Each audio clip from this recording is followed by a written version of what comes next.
Good evening, folks. We have two things that are occurring tonight. We have business in front of the Planning Commission, but we are also starting with a training session for the Planning Commission. So, thanks.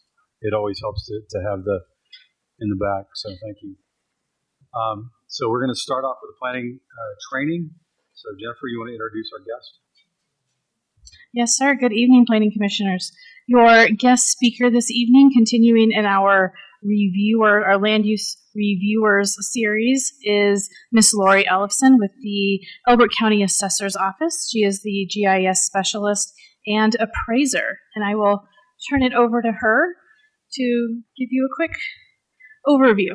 Hello, I'm Lori Ellison. I'm in the Assessor's Office. I just want to tell you a little bit about the Assessor's Office. There are 9 of us that are full-time employees, and everyone thinks, oh, it's the tax man. But you're in good hands because of those 9, there are 3 appraisers that are licensed at the ad valorem level, which is the license that's required to work in a county assessor's office. You have 2 years to get that. We have 3 that got it a year after they were only here a year, not quite a year. Then there are 5 of us that went above that and got appraisal licenses. So if you're doing the math, the one person that doesn't have a license is our admin and deed wizard. So we couldn't do anything without her. So I just wanted to tell a little bit about us and about my team and how your valuations are in good shape at the assessor's office. My position is I am a licensed appraiser, but my primary job is a GIS specialist. So I'm the one that sits in the pre-app meetings and listens to the applicant tell about what their plan is and what they want to do. And there are certain things that I look for when they're going through that, which affect my department. So one of the things I'm going to look at when I look at that app, I'm going to look and make sure that their account number and their parcel number is correct. If it's not, then we need to correct that right away because they're trying to make a plan on a property that doesn't add up. Another thing I'm going to look at is their access points for their project and to determine if they need addresses or not. So if they, or if there's could be an address issue. In Elbert County, as far as properties go with addresses, we coordinate all of that with emergency services, and they determine, along with road and bridge, if there's cul-de-sacs or whatever. What happens a lot is that there are only 2 addresses allowed per driveway. So if someone is looking to split, like you guys see a lot of smaller projects like a 40 into 410s, and we pay a lot of attention to access and what they're going to do because that does affect addressing and private roads. So Jay Walt at Road and Bridge, he talks a lot about private roads, and I'll work with him to get those, to make sure that we're coordinating and we're on the same page for private roads and addresses. So that's usually a big part of it. The other thing I'm going to check is their subdivision name. We have quite a few that are starting to overlap. So we have stopped allowing very similar or same subdivision names so that we can keep those separate in our system. And that also helps emergency services as well. If someone is in a rush and they say, I'm in Spring Valley, well, is it the ridge at Spring Valley? Is it what filing? They just give a general idea. We're trying to narrow that down a little for them as well. One thing that could change, which I'm always aware of when I'm in that meeting, is if they're looking to do a commercial endeavor. That is the one thing that could change, like classification, tax classification for commercial.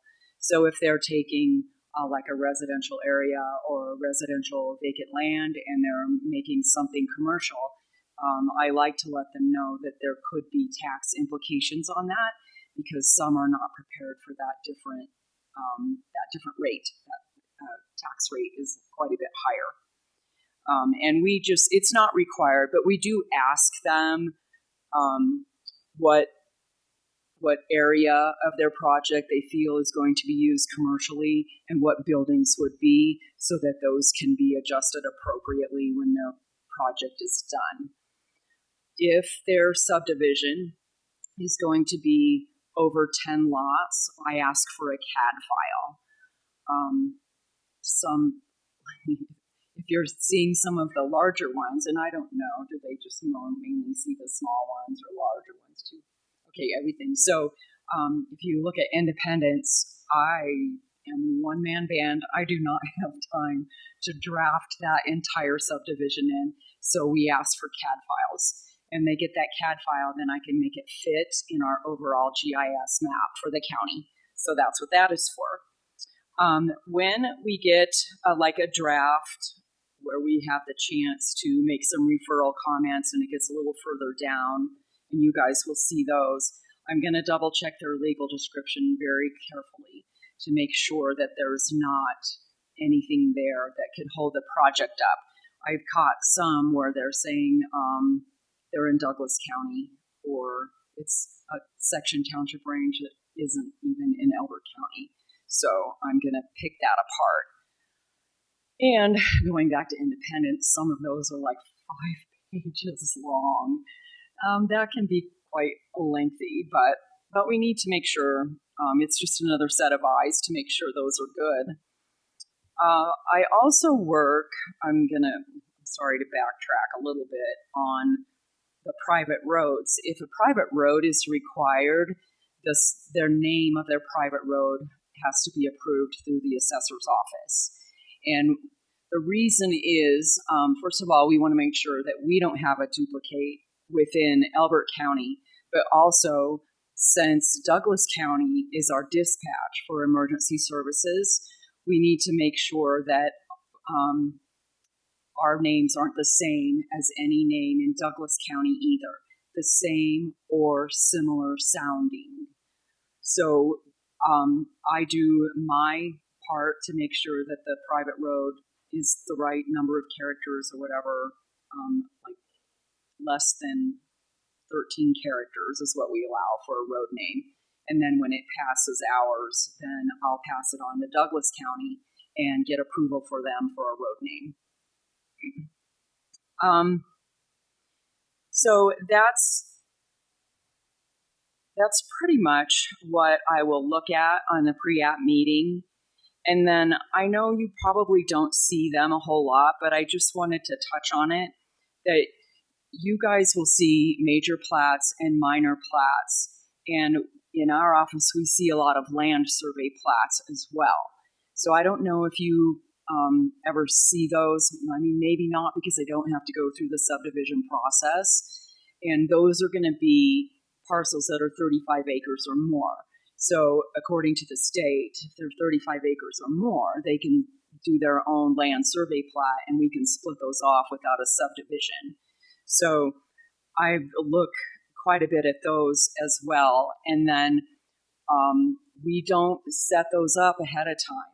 As soon as a subdivision is approved and everyone's on board and it's been filed and it gets to my desk, we'll start working that subdivision right away.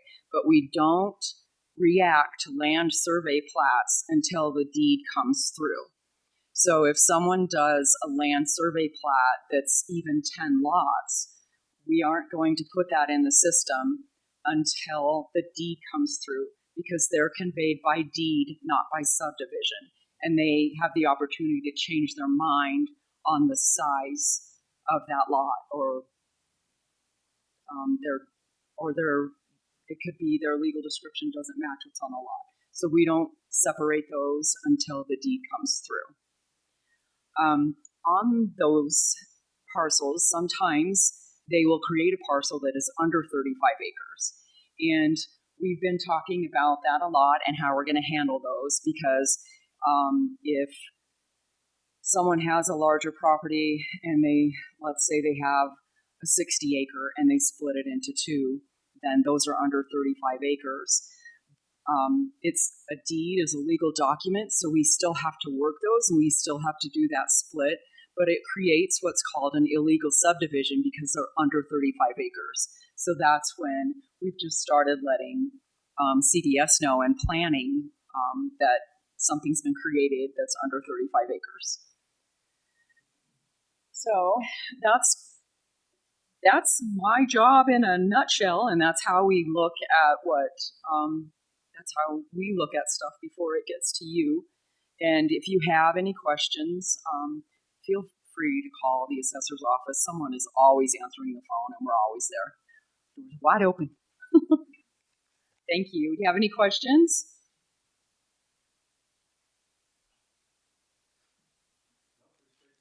No? Okay. Thank you for your time. Thank you, Lori. Appreciate it. Okay, with that, let's call the meeting in order. We start every meeting with a prayer and pledge of allegiance. So if you don't mind, please rise, remove your covers. Heavenly Father, as we gather today for the Planning Commission meeting, we humbly ask for your guidance and wisdom for our deliberations. Grant us discernment to see the needs of the community clearly and the foresight to make decisions that promote responsible development while honoring the character of our county. May our discussions be respectful, thoughtful, and focused on the greater good. Help us to listen attentively to all perspectives, weigh options with fairness, and ultimately choose what is best for the future of our community. We thank you for your presence with us today and ask that you bless our work. Amen. I pledge allegiance to the flag of the United States of America and to the republic for which it stands, one nation, under God, indivisible, with liberty and justice for all.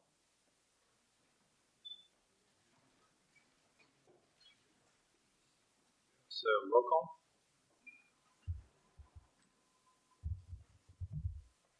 Roll call. Dan Guthrie. Ken Madsen. Here. Dan McAllen. Kyle DiNardo. Nicole Hunt. Nicole Hunt. Absent. John Gresham. Dee Dee Schott Grace. Robert Politic. Robert Politic. Absent. Kevin Kirkwood. Present. Thank you. Chairman, you have a quorum. Thank you. Do we have a staff report? Yes, sir. Good evening again.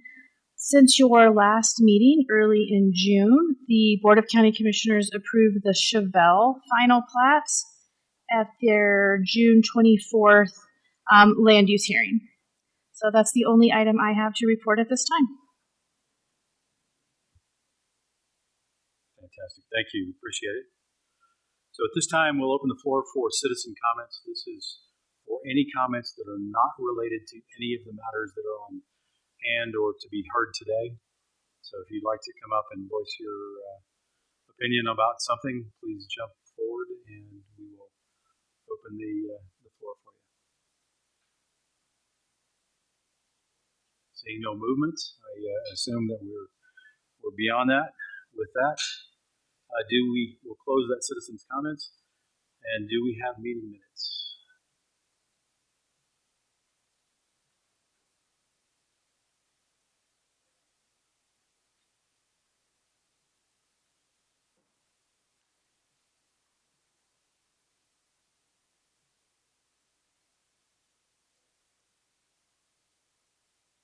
So everybody get a chance to review the meeting minutes.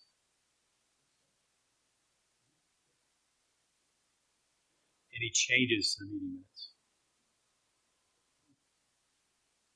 With that, hear a motion? I'll make a motion that we approve the June 2nd, 2026 meeting minutes. Second. All in favor? Aye. Aye. Any opposed? With that, we will start the public hearing process we have, I believe, 4 matters, probably 2, which can be combined, in front of the Planning Commission this afternoon.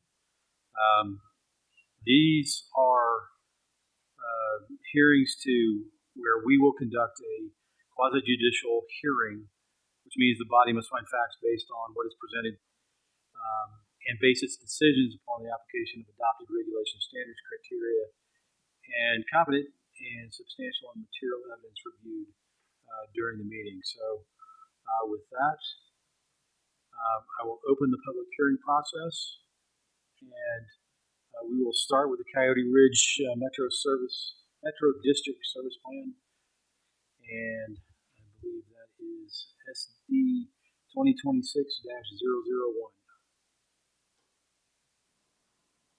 Do you have a staff report? Lance Ingalls, County Attorney, presenting a very, very brief staff report.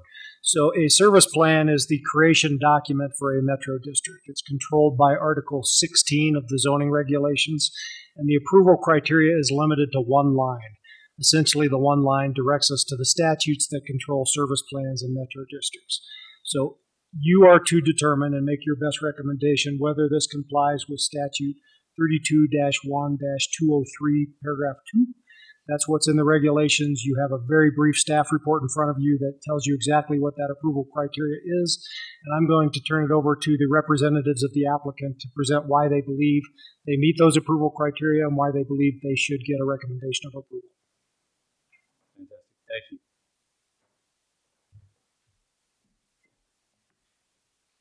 Good evening. My name is Carly Ogden. I'm with Eisenagel Seaver Pogue, and we have the pleasure of serving as counsel for the applicant Coyote Ridge LLC in the, apologies. And we have the privilege of serving as counsel for Coyote Ridge LLC, who has the proposed service plan for Coyote Ridge Metropolitan District before you today. As staff has kindly overviewed, we're here to present on the service plan, and I'll state that if the service plan that was included in your packet looks familiar, that's very intentional. We looked at previous service plans that were approved within Elbert County to ensure that we are acting in accordance with the expectations of the county.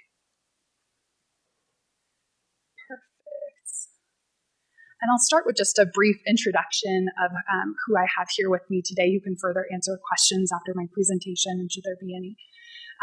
Coyote Ridge LLC, we have Dave and Bill who are here as representative as the property owners and developers, John with Piper Sandler, Jennifer Ivey, who's with myself at Eisenagel Seaver Pogue, and then it's worth mentioning Eric Tuen, who's with Tuen Civil, who was instrumental in putting together the exhibits today, which include a map as well as the estimated public improvement costs, and those are included in Exhibit C of the service plan. I always like to start with a picture rather than slides filled with words. So what you have here is a vicinity map to better orient you to where the boundaries of the proposed district would be located. This vicinity map is similarly included in the proposed service plan as Exhibit A. Exhibit B has a more detailed and zoomed in of the boundaries of the proposed district as well as a legal description. There's no proposed inclusion area for the service plan, so the boundaries of the district are limited to what you see before you today unless there's prior written approval from Elbert County. And more information about the underlying project and timeline that you'll see here, understanding that land use is being handled separately from the service plan consideration you have here. But again, it helps to see the world view of the project. This is a 112-acre parcel. It's in the preliminary plat phase. The Board of County Commissioners approved the rezoning for this property. It's anticipated to contain 221 residential lots, along with parks and open space. The public hearing with the Board of County Commissioners is scheduled for August 26th, and if approved, we'd be looking at a formation election around November of 2026 this year. An order and decree is expected in December from the court, and then the board's first organizational meeting would be held in January of 2027.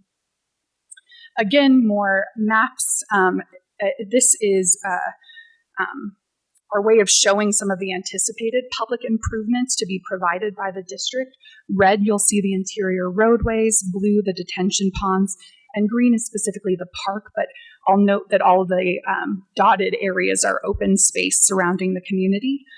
Ultimately, this may vary depending on what is approved on the land use side, but I think it's helpful to see how the district would be involved on the public improvement portion of this development. Also important and helpful here is to note how this district would interplay with other districts. The district is not, and the property within the proposed boundaries are not within the boundaries of a water and sanitation district. So it's anticipated that the district will enter into an intergovernmental agreement with Spring Valley Metropolitan District Number 1, wherein the district here would be responsible for financing and constructing the water and sanitation system improvements necessary to serve the development.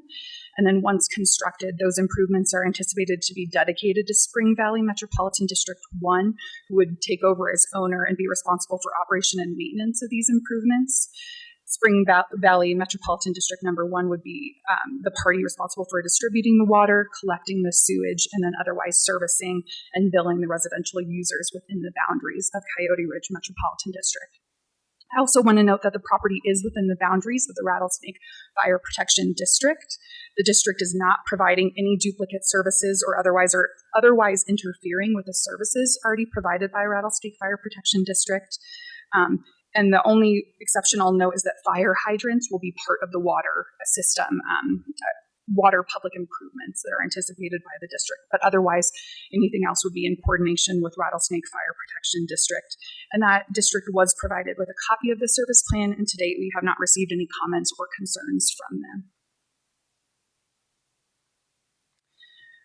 If it's helpful, just wanted to provide an overview of metropolitan districts generally and why districts are used and why you're seeing the service plan in connection with this development.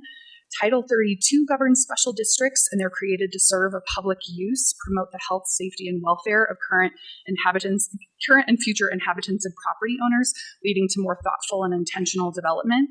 It's consistent with the need for user pay, or you might have also heard new growth pays for new growth. So a district, rather than the county or another entity, funds the necessary public improvements through a bond issuance. Those future property owners pay for these public improvements through bond repayment that uses revenue generated from the property tax paid by the property owners rather than an upfront higher initial home cost. It's beneficial because the districts have access to longer term funding and also lower interest rates on that bond issuance.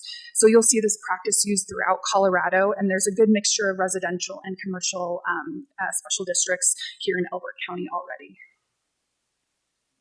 Looking at district responsibilities, one is to fund the public improvements. So what you'll see largely here is water and sanitation improvements, roadway improvements, drainage improvements, and then parks, trails, and landscaping. You also have maintenance and enforcement responsibilities. So all public improvements are to be dedicated to the county or other appropriate party as set forth in the ultimately approved development plan and consistent with county codes. But to the extent none of those are conveyed, or whichever public improvements are not conveyed, those would be the responsibility of the Metro District to own, operate, and maintain. And then it's worth clarifying that the district will be responsible for all interior roadways within this development, and similarly anticipates being responsible for certain of the drainage improvements and the parks. And if an HOA is ultimately not used for the development, the district does have the authority under the service plan to provide covenant enforcement and trash removal services. Title 32, which is the Special District Act, does include a list of what a service plan must contain. So you'll see that in the service plan, including the proposed services, boundary maps, population and assessed value estimates, facilities to be constructed, cost estimates, as well as any proposed IGA. So a lot of what you see in the service plan is statutorily required content.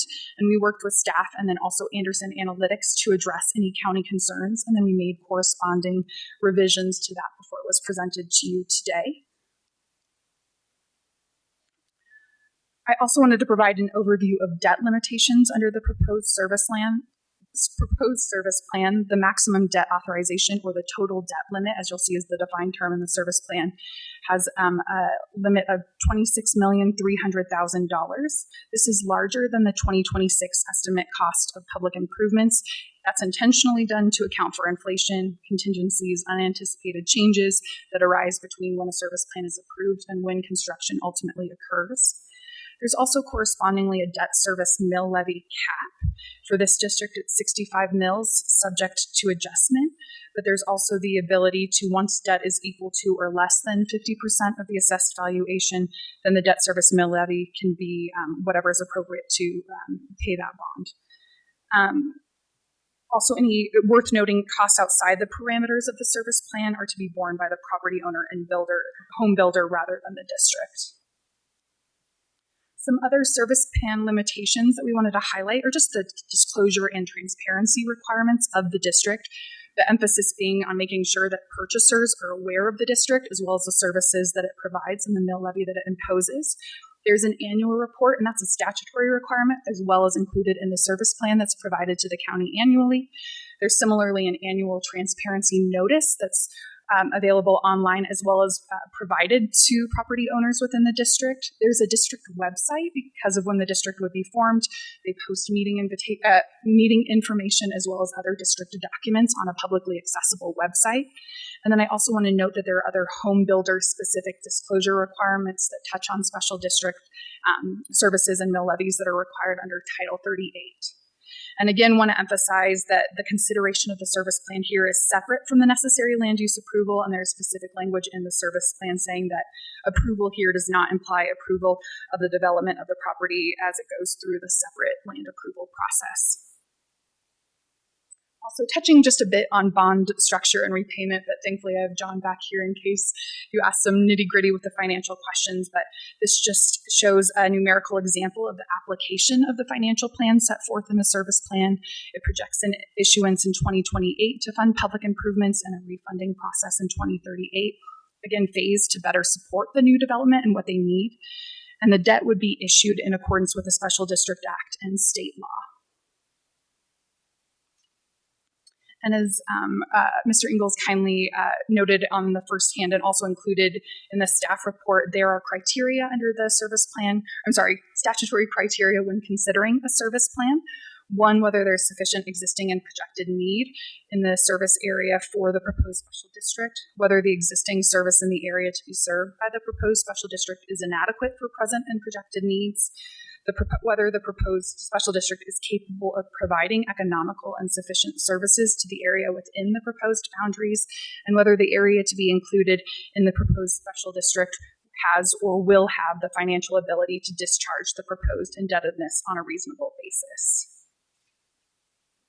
And so the first one, looking at projected need, there is a demand for thoughtful, well-coordinated, and maintained residential development here in Elbert County. The construction of public improvements is needed here to sufficiently serve future residents of this area. Maintenance of public improvements that's not otherwise accepted by other entities needs the district in order for ongoing operation and maintenance. And then also, as I touched on before, the district has the ability to do covenant enforcement and architectural design review in the absence of an owner's association. Criteria 2 is inadequate existing services, and so there are no other parties available at this time to handle the financing and construction of the public improvement to this development, and the district has the ability to provide such funding as well as a tried and true funding mechanism to handle operation and maintenance needs. 3 is economical and sufficient service, estimating that the estimated future costs are in line with other comparable residential districts.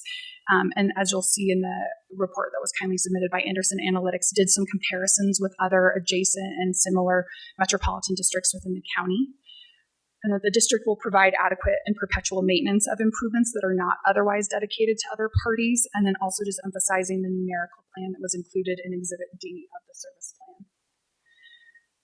And again, highlighting that for purposes of criteria 4, which is considering the financial ability of the district.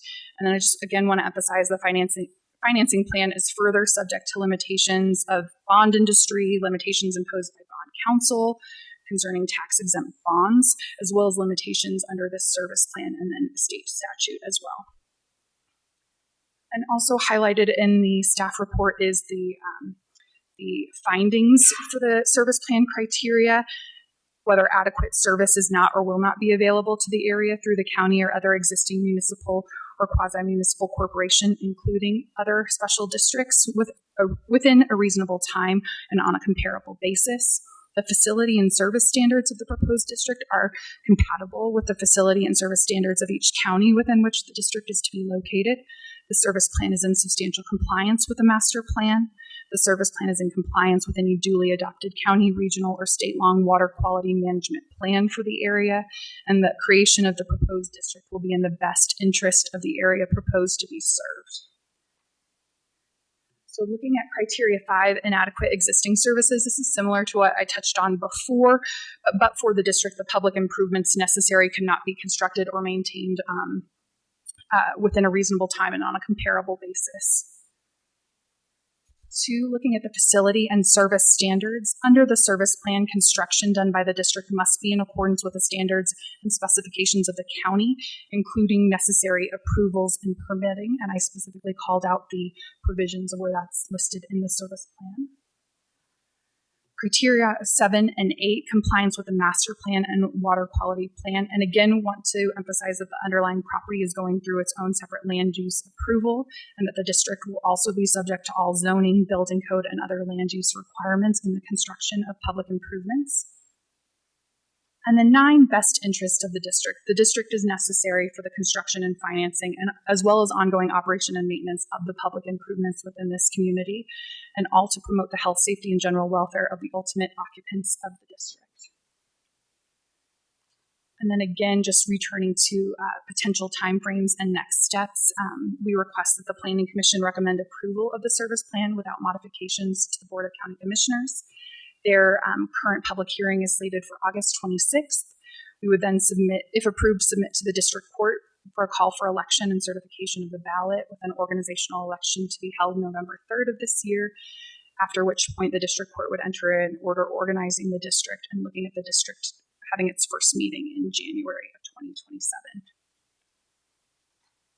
So thank you again for the ability to present. Happy to answer any questions. And then again, just want to extend my appreciation to staff for their patience and assistance as we worked through this process. And then also just want to thank the great team that we have to also help answer any questions that the Planning Commission may have too. So we'll get back to you on the question. Perfect. For sure. So with that, I'd like to open the floor for public testimony. If you would like to speak either for or against this, please come to the podium. Tell us your name, tell us your address, and state your business. We have, 3 minutes or 5 minutes? 5 minutes, if you'd like to speak.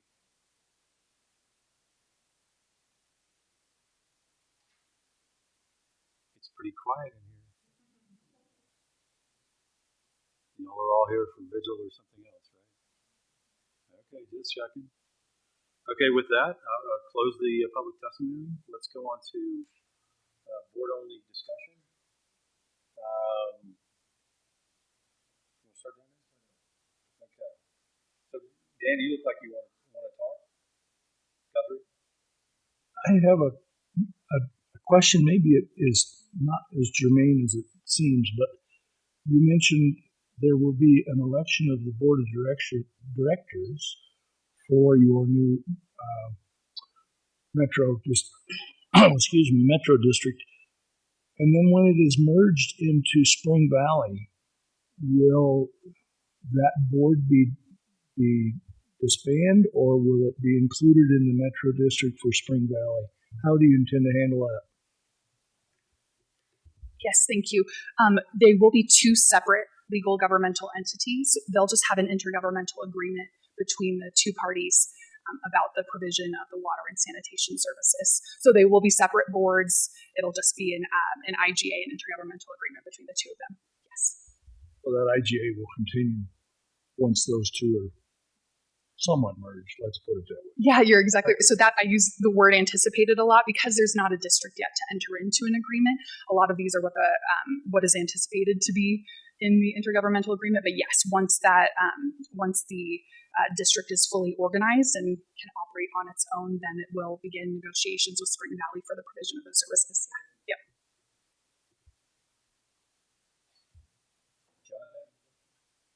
Okay.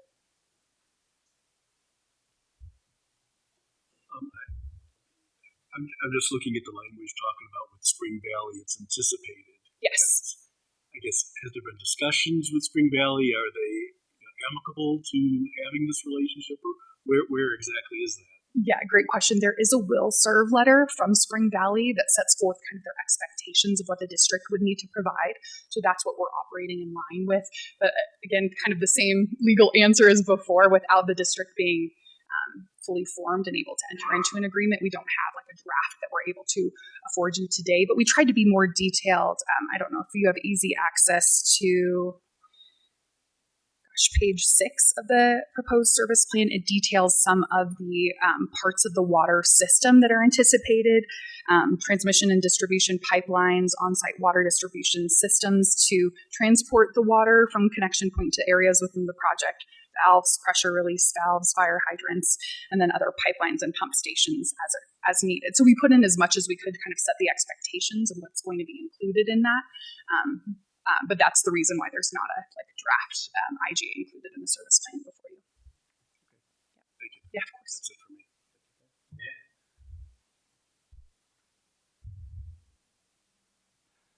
So we have two members of the Planning Commission who were not involved with the original hearing.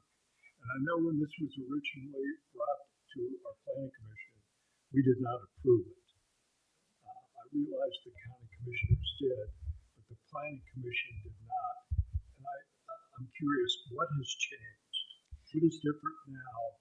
I mean, there were a number of factors that we were concerned about. I can't remember everyone specifically, but what has changed since then to where we are this evening? Yeah, I want to. Would you like to address that? Yeah, I'd like to jump in here for a minute. So for the record, Lance Ingalls, County Attorney. The previous application heard by the Planning Commission and for which a recommendation of denial was submitted to the Board of County Commissioners was the zoning. And the zoning was for plan unit development. The Board of County Commissioners, however, did hear that zoning and did approve the zoning despite Planning Commission's recommendation. So that issue has been decided. The land use has been approved. This is a completely separate application for how the public facilities and services will be provided. So despite Planning Commission recommending denial, that denial did not carry. It was approved by the board, so the underlying zoning is in place.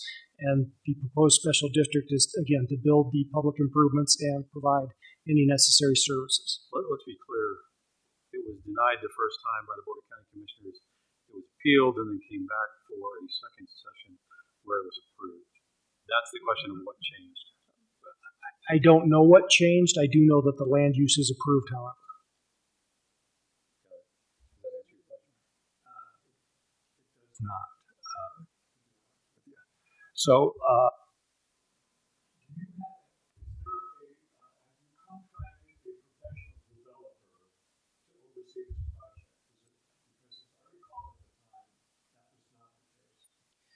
So I think this will be a little bit separate, not to run about your question. This will be a little separate. So this is not for the ultimate land use preliminary plat discussions, land use approvals for the actual project. This is just for the special district as the mechanism to fund public improvements.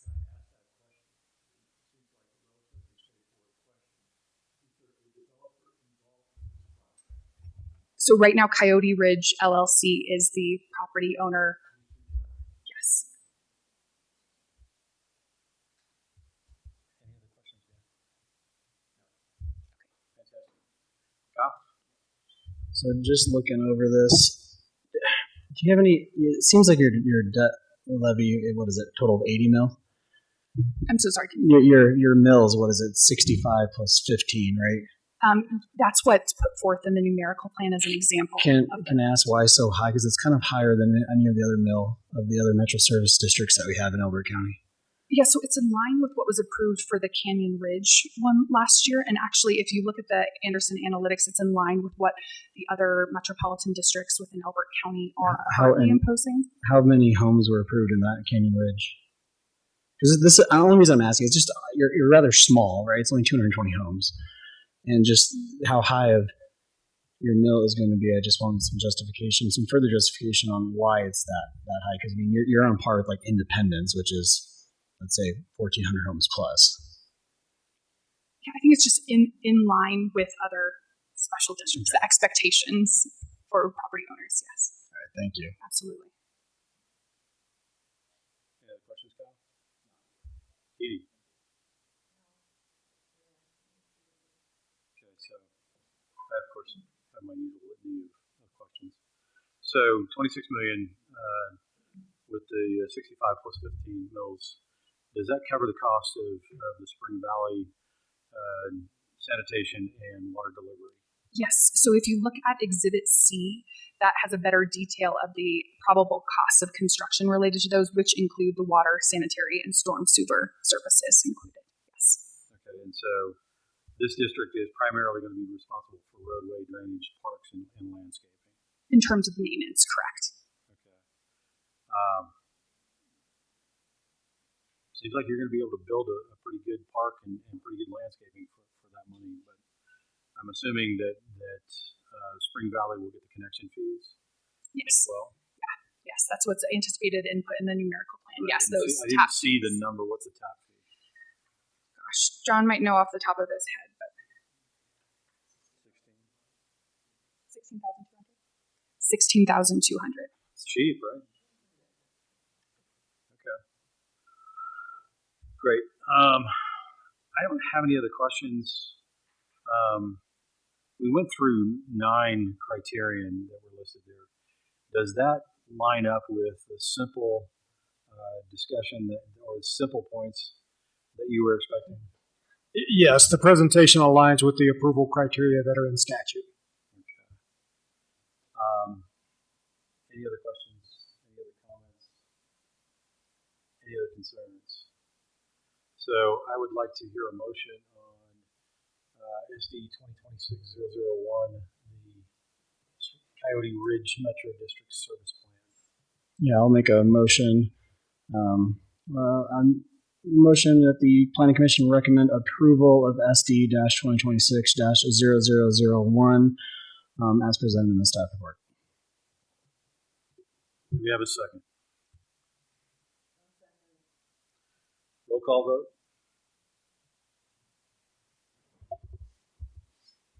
Roll call vote. Roll call vote. Am I good? It's definitely on. All right, Dan Guthrie, I vote for approval. Ken Madsen, Aye. Dan McCown, I vote against. Kyle DiNardo, Aye. John Gresham, Aye. Dee Dee Sharp-Grace,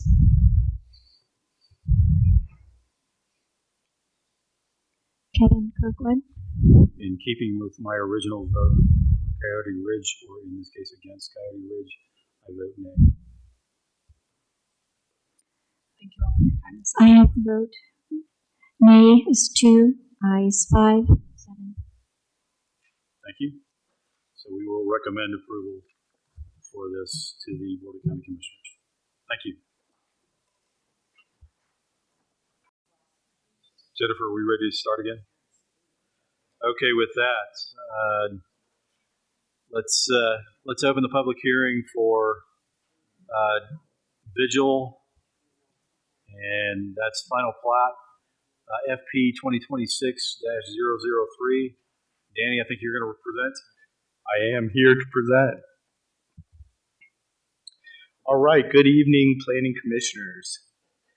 Tonight I will be presenting the V Hill final plat, and that is, as you said, case FP 2026-003. So, project summary, this site is located off of Private Road 23, just a little bit north of County Road 124. The site size is 57.5 acres, and the current zoning here is agriculture residential. The zoning and preliminary plat was approved back in November by the Board of County Commissioners.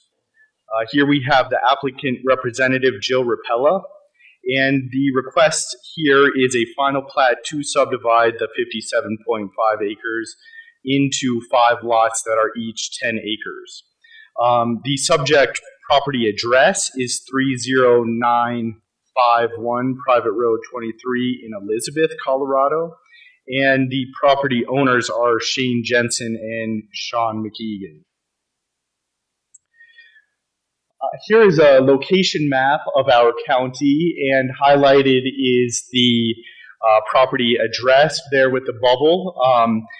The property is about 3 miles southeast of Elizabeth and about 5 miles southwest of us here in Kiowa. Here's a zoning map of the property. You can see some of the surrounding properties as well as the zoning in the area.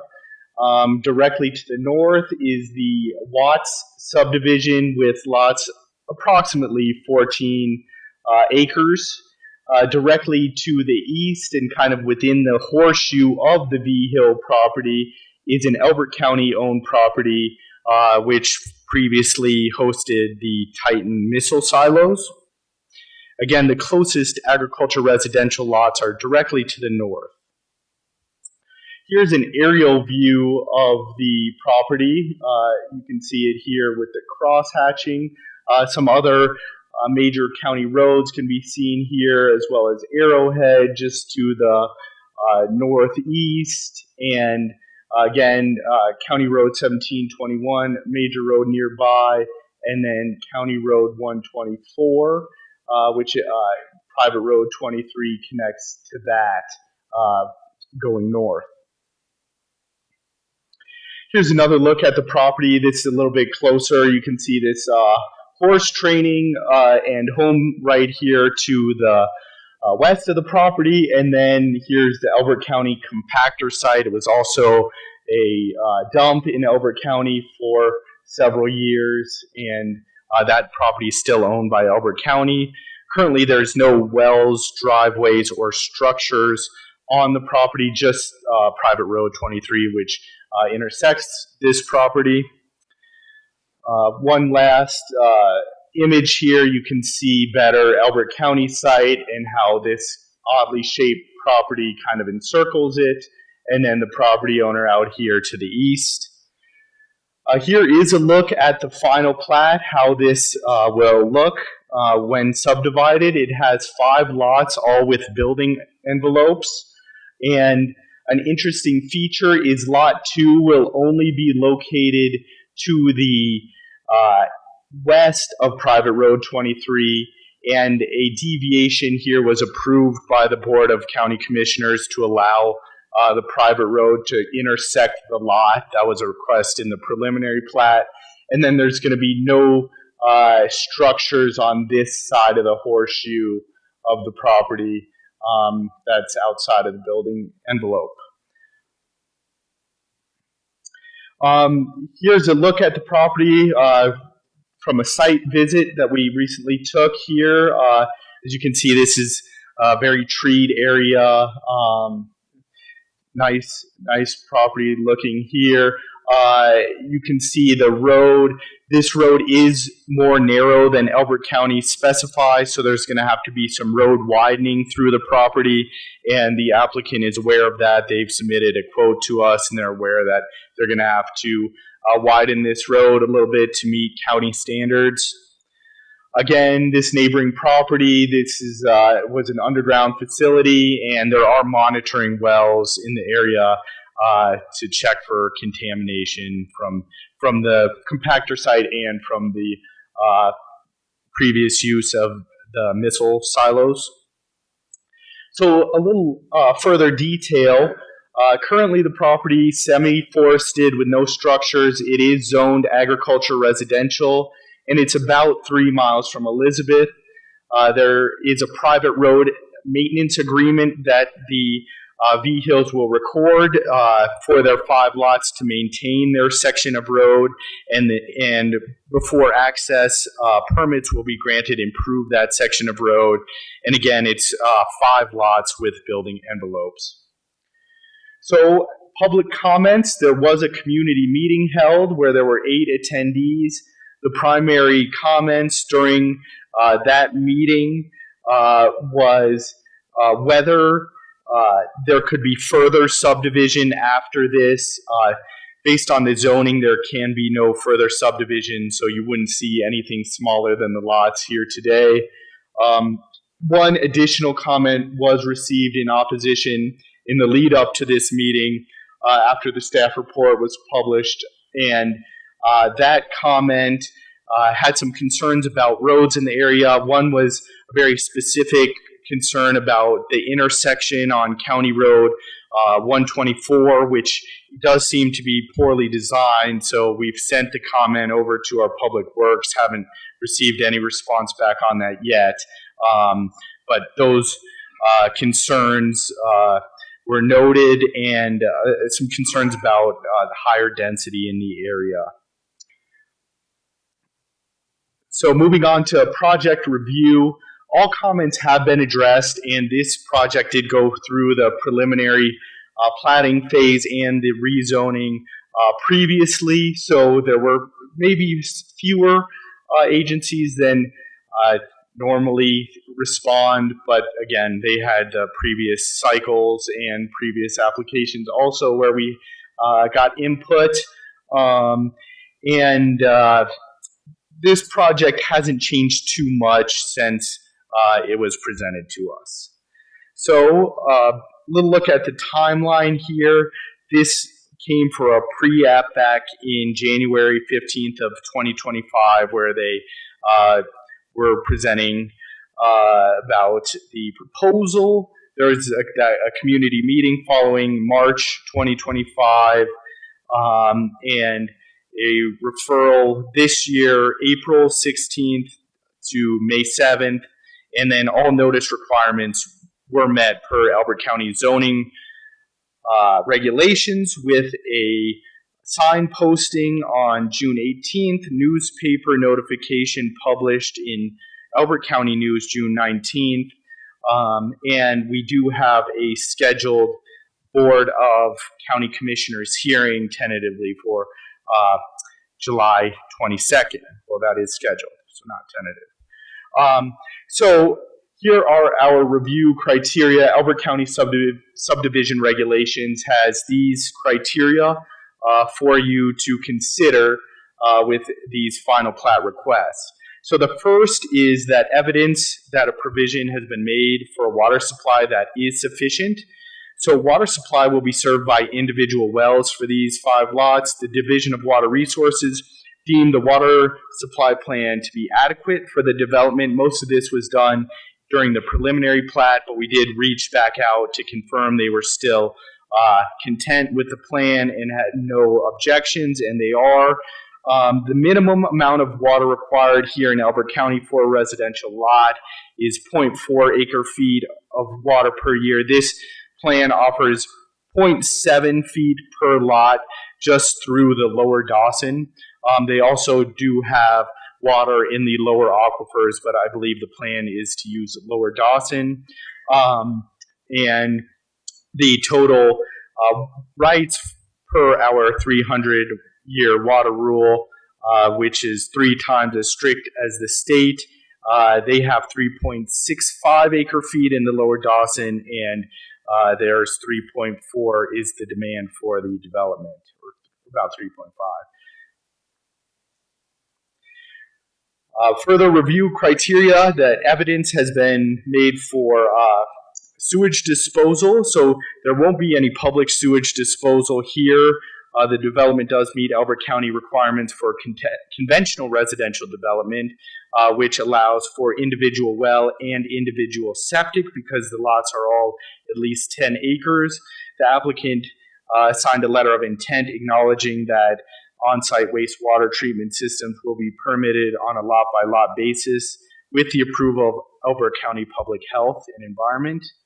C, whether evidence has been shown that all areas that may involve soil or topographical conditions presenting hazards.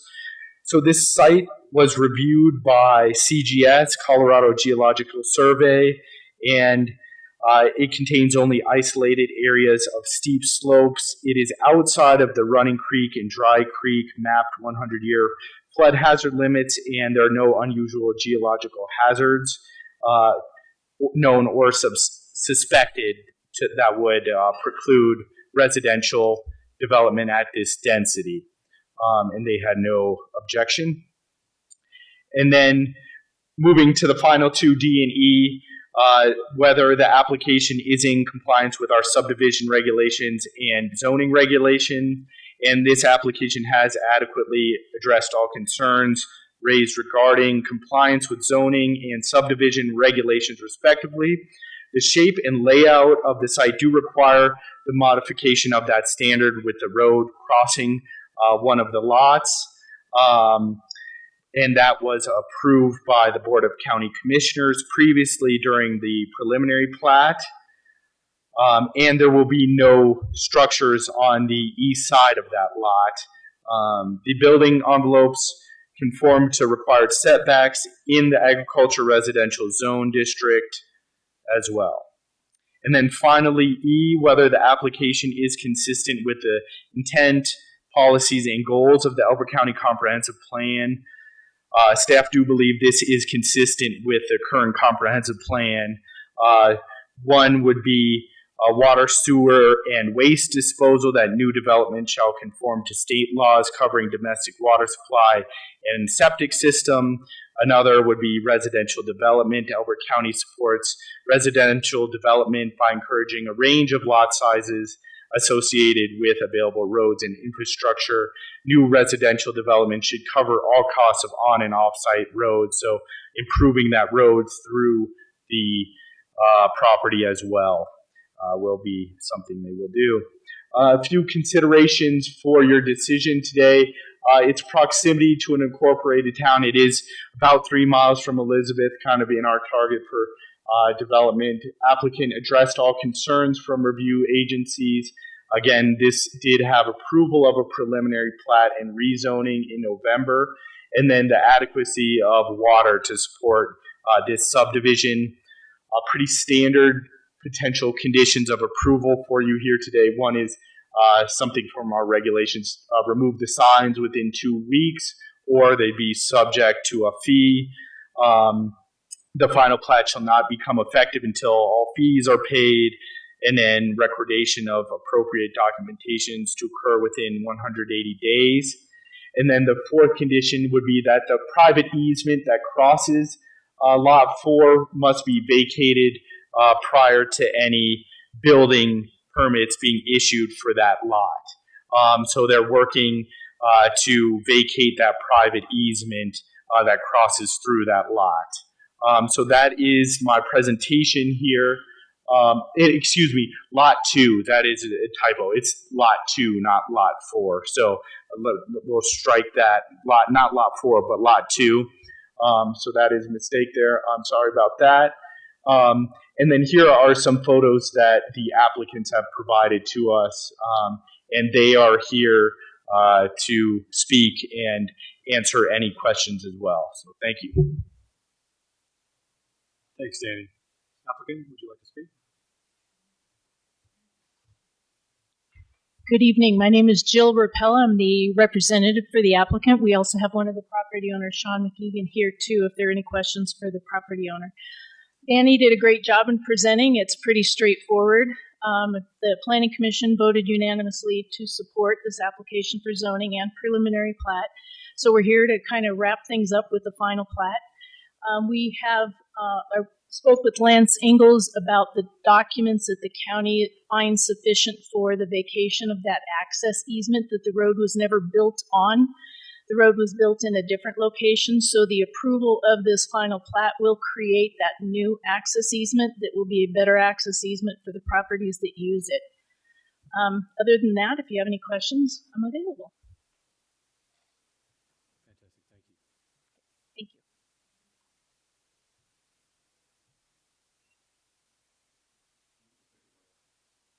With that,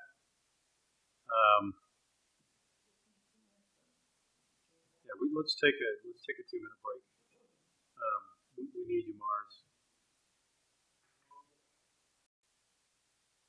And so, if you'd like to speak, please come up. You share your name, address, and please, you have 5 minutes to speak. And please address your comments to us. Justin Grady.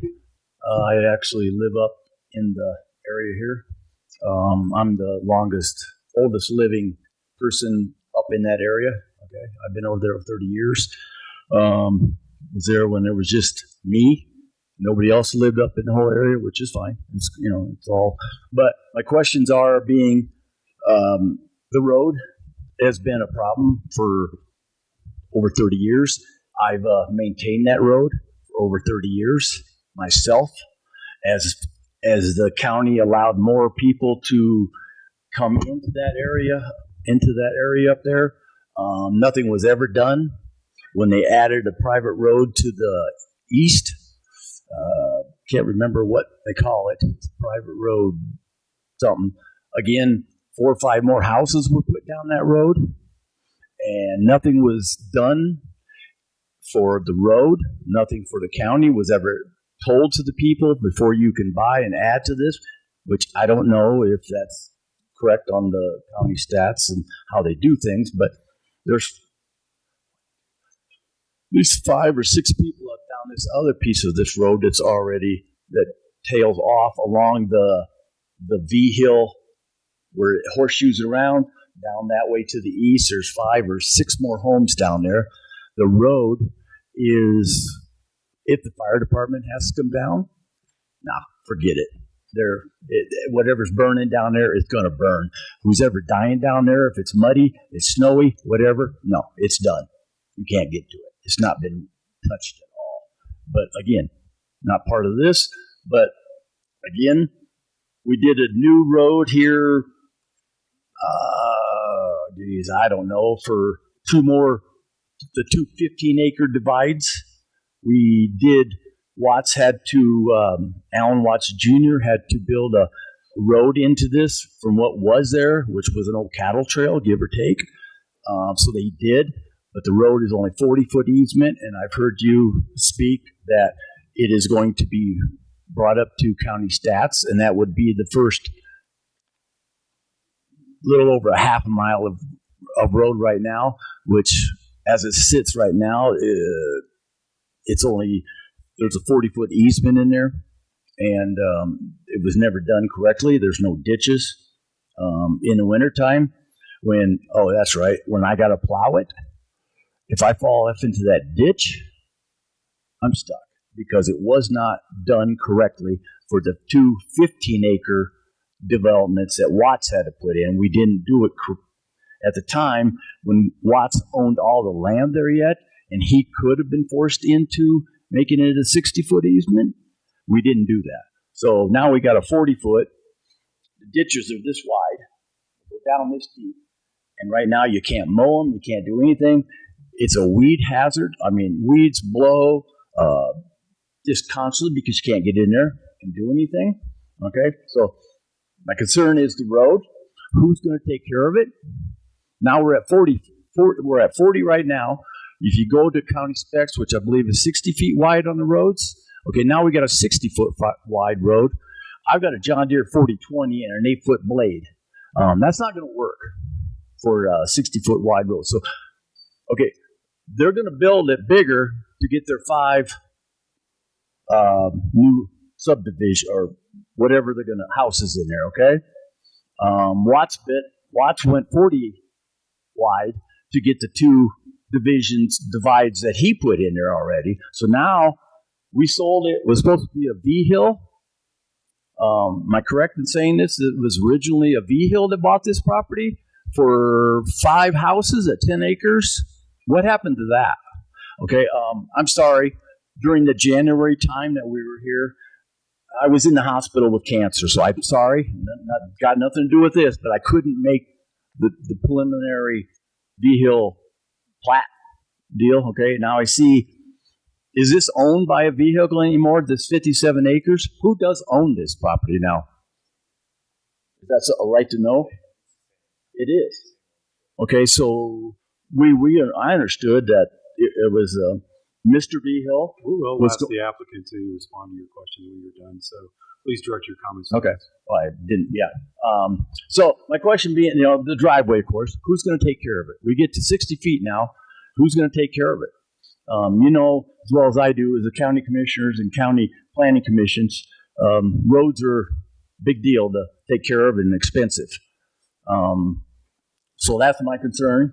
Another problem is, my concern is that ground up and around the Titan site, missile site, is contaminated groundwater. There's I haven't counted it lately, but there's probably 15 test wells out there. Pardon me, a that's private 5 minutes. a private company. Yeah, please wrap your comments. Thank you. Huh? Please wrap your comments. Okay. So the groundwater, if this is disturbed out there, what's with contaminated water, what's it going to do to everything else out there with the contaminated groundwater, the wildlife,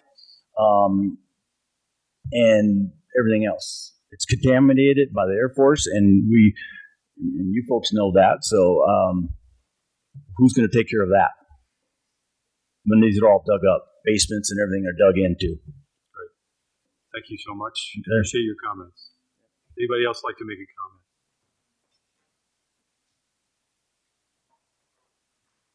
Wait, hang on. We'll go with him first and then you. My name's Glenn Schwager. I live at 31224 Private Road 23. I've lived back there. My name's Glenn Schwager. I live at 31224 Private Road 23. I lived back there for 30 years. It was Justin first. I moved in a couple months after him. There was 2 little trailers that used to be camps back there for people that live in the city to come out there and deer hunt.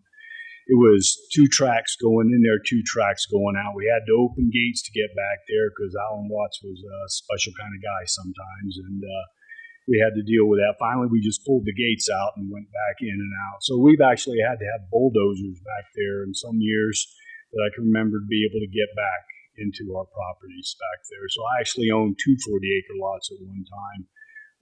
I sold one off as a 40. It stayed a 40, fortunately. It's right at the end of the half-mile road button up against, right next to the county property up there. So, but my concern is, we say, so they widen the road a little bit. I plow the roads back there. Nobody else does much of anything. There's a new guy that took 1 to 15 acres, and he'll drag his 8-foot blade across there. Once we get that thing, I did have a road grader, and I sold it because I got tired of taking care of everybody's stuff over there at my expense.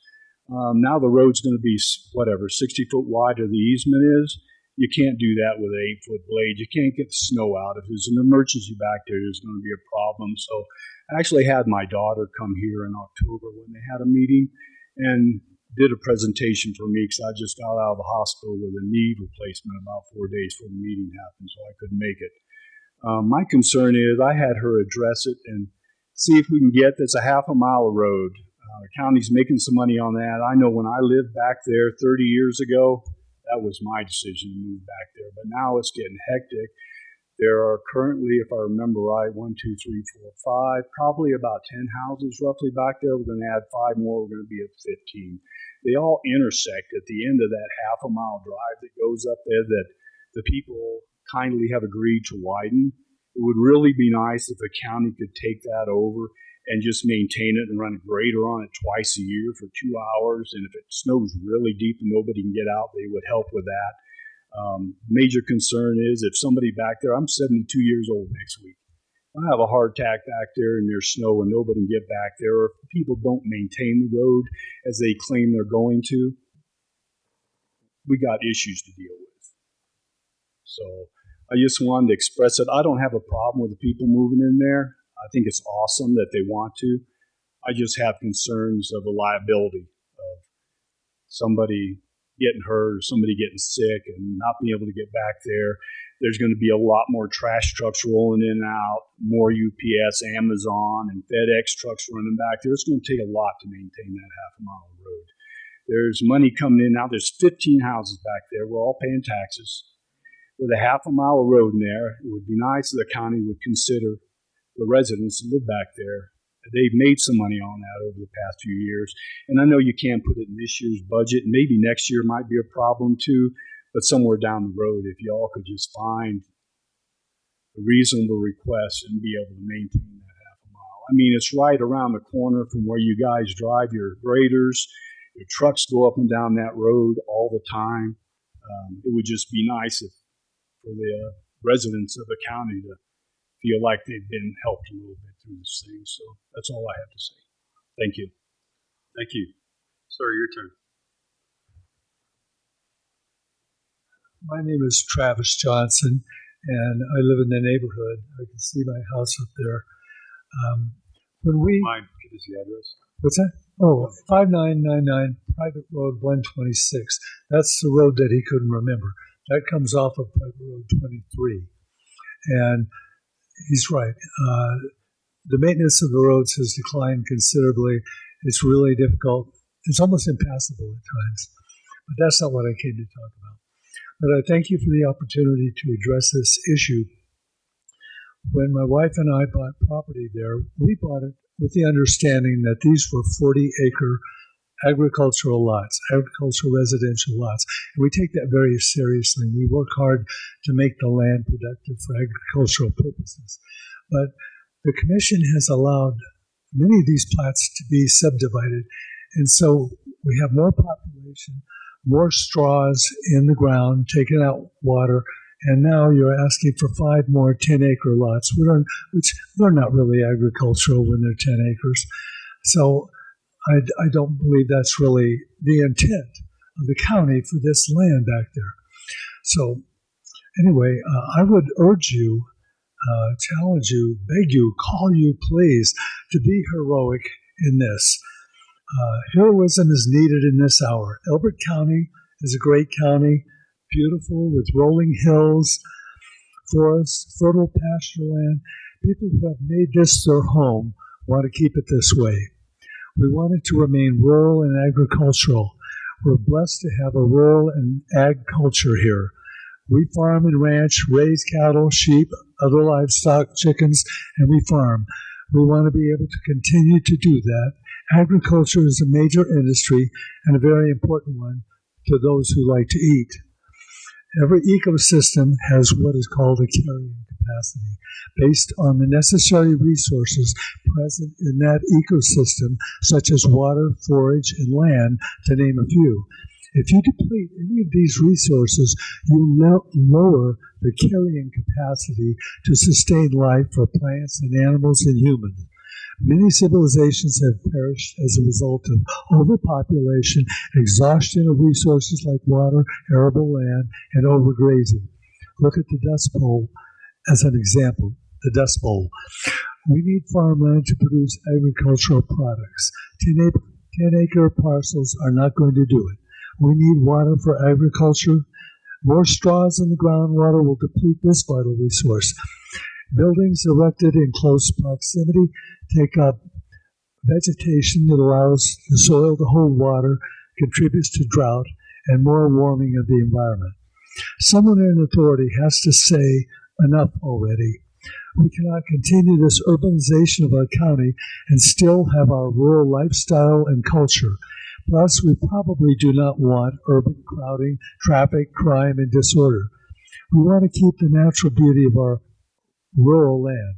We want to keep beautiful Colorado beautiful and not let it become a desolation, an urban wasteland, if you will. You can start to stop this happening now.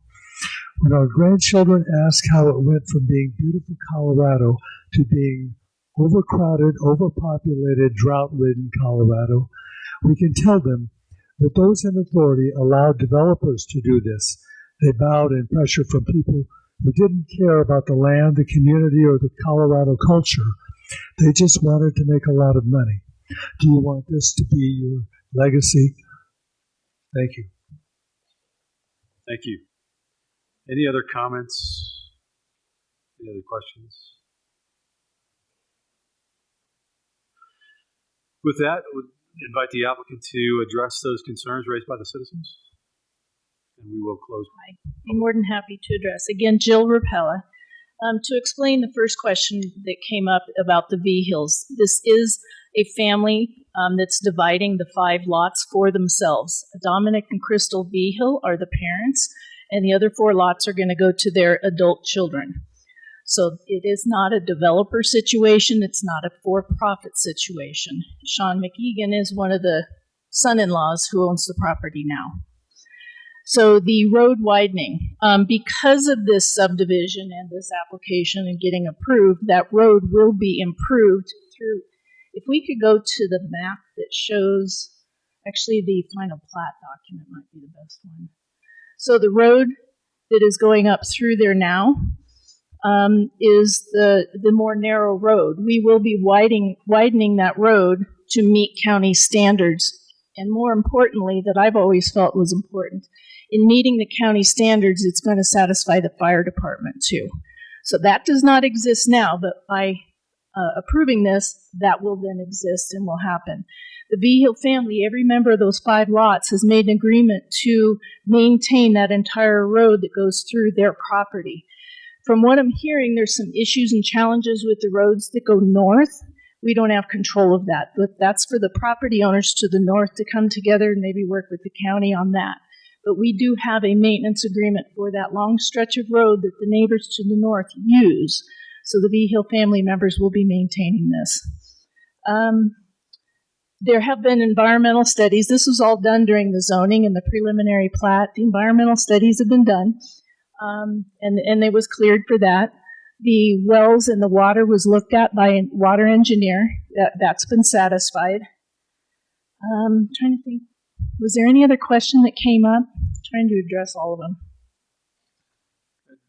The potential contamination of groundwater was something that was discussed, but I don't think you've covered that. You've covered looking at the water, but potential contamination. Our water engineer looked at that. It was a combination of the water engineer and the environmental assessment that was done on the property. The combination of those two was satisfactory, and that was all done before the Vigils purchased the property. So they were satisfied that there was no problem with those contaminations in the water, as well as the soils and such. So those studies were all done, and it satisfied the county as well as the property owners. With that, we close public comment and go to a board only. Let's start down here on this side. Mike?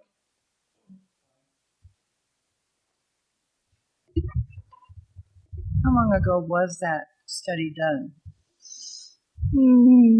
Last year, a year ago. So the Vigils have only been there a year? Year and a half. A year and a half, okay. Well, that's a big one for me, but I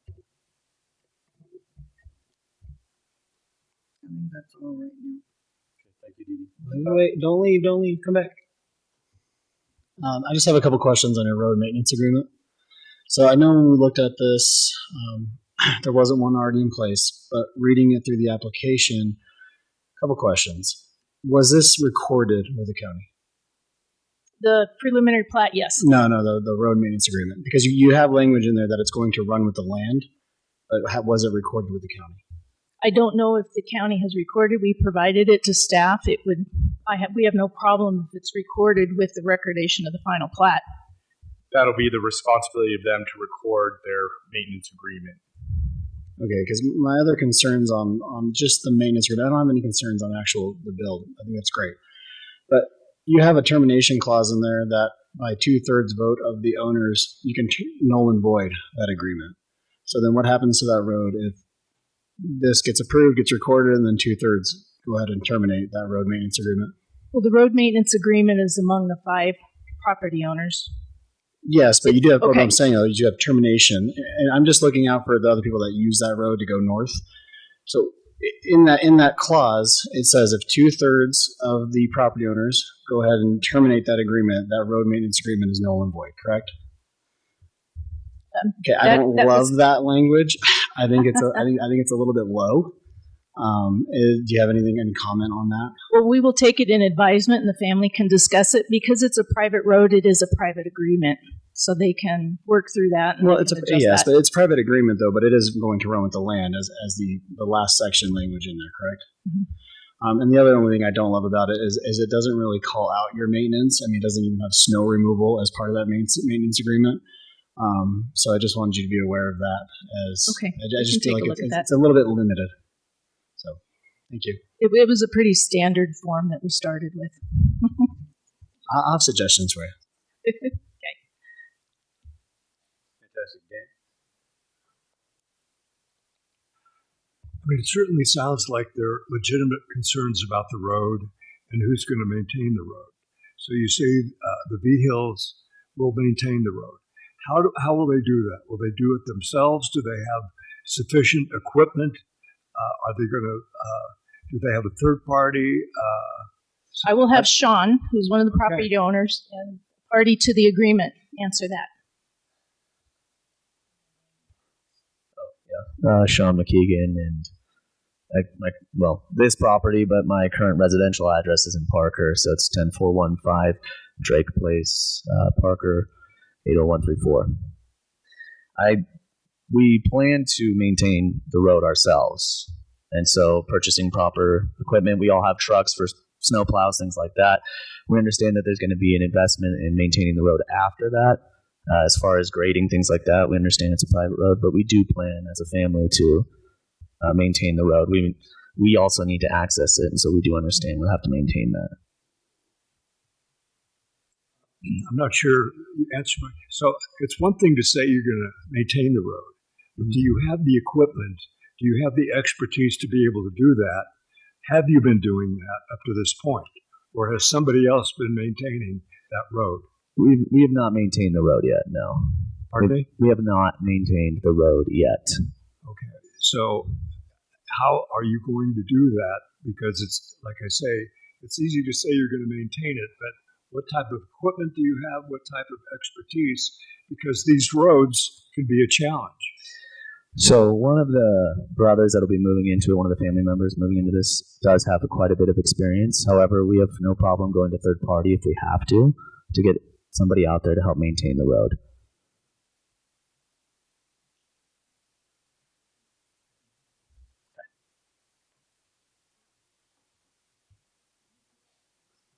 Any other questions?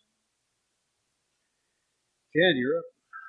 I just wanted to point out as the existing road and the condition that it's in currently.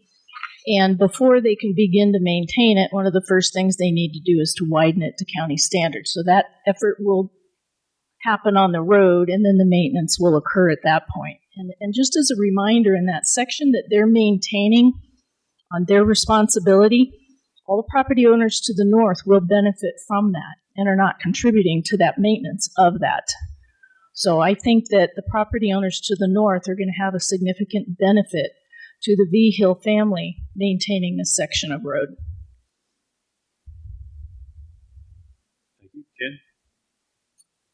I guess my question is to Danny.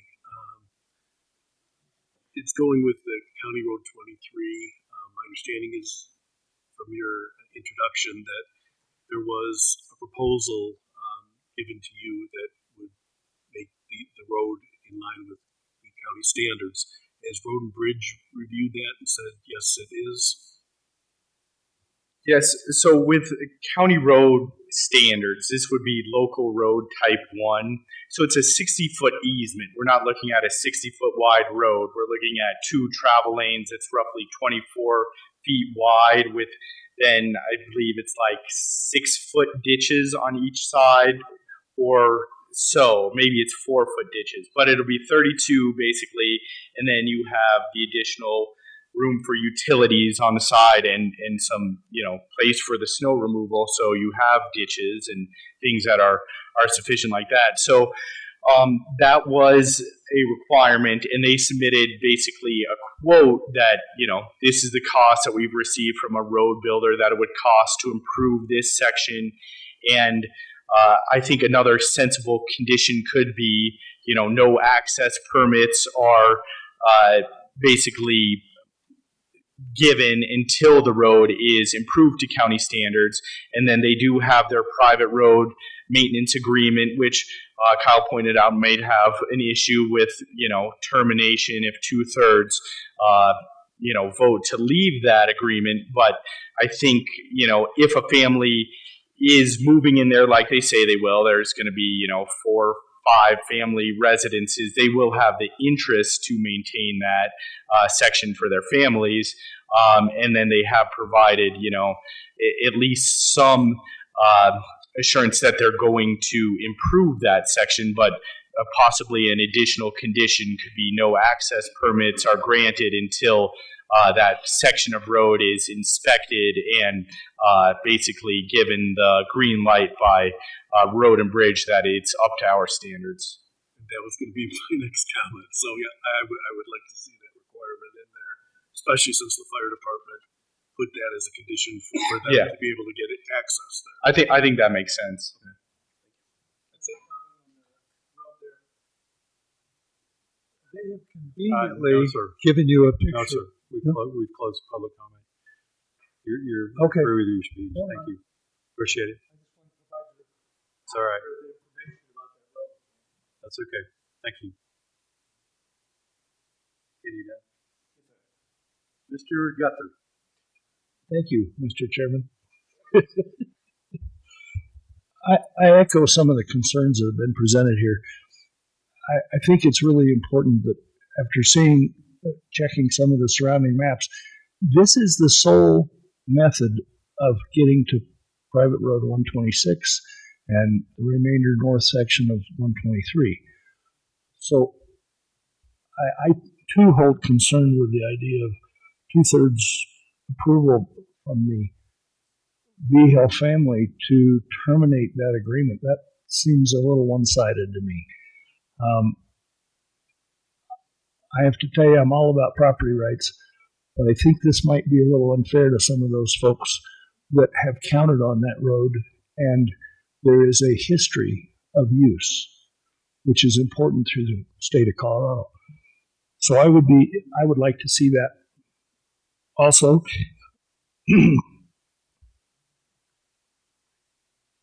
And I think that was my only comment. Thank you. Let's see John first, and we'll come back to you. John? I also concerned about if there's a clause to terminate the maintenance. I don't like that very well. I do support this man bringing his family in, wanting to build houses for him. I think that's great because I would like to do that too someday. So I like that part of it. But I agree that the road should not have a clause that could be terminated maintenance. Okay, great. I'll come back to you, Dan.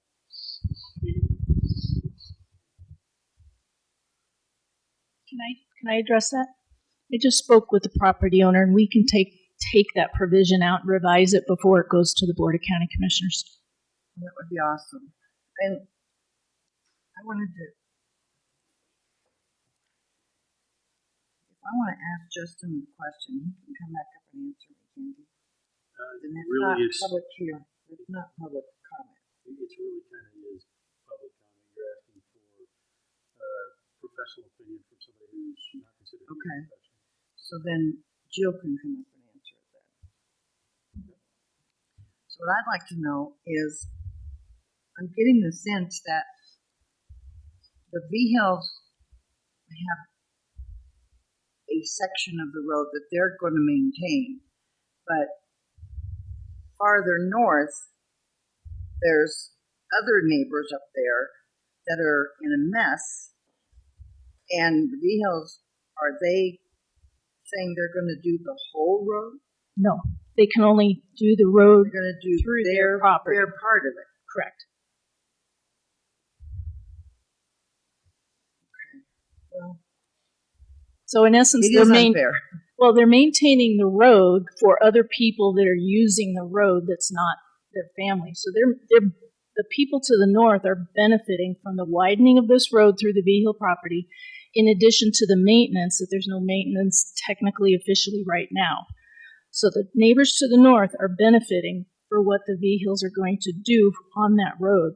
Yeah, but the picture here does leave some, I don't know what the wording should be, but it's not really,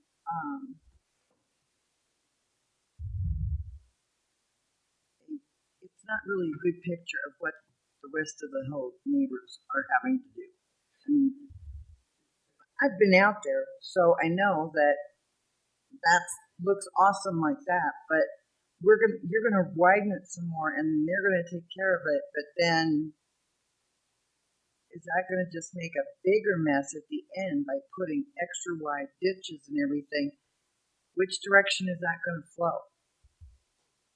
Right down into the middle where they already say they've got mud and weeds.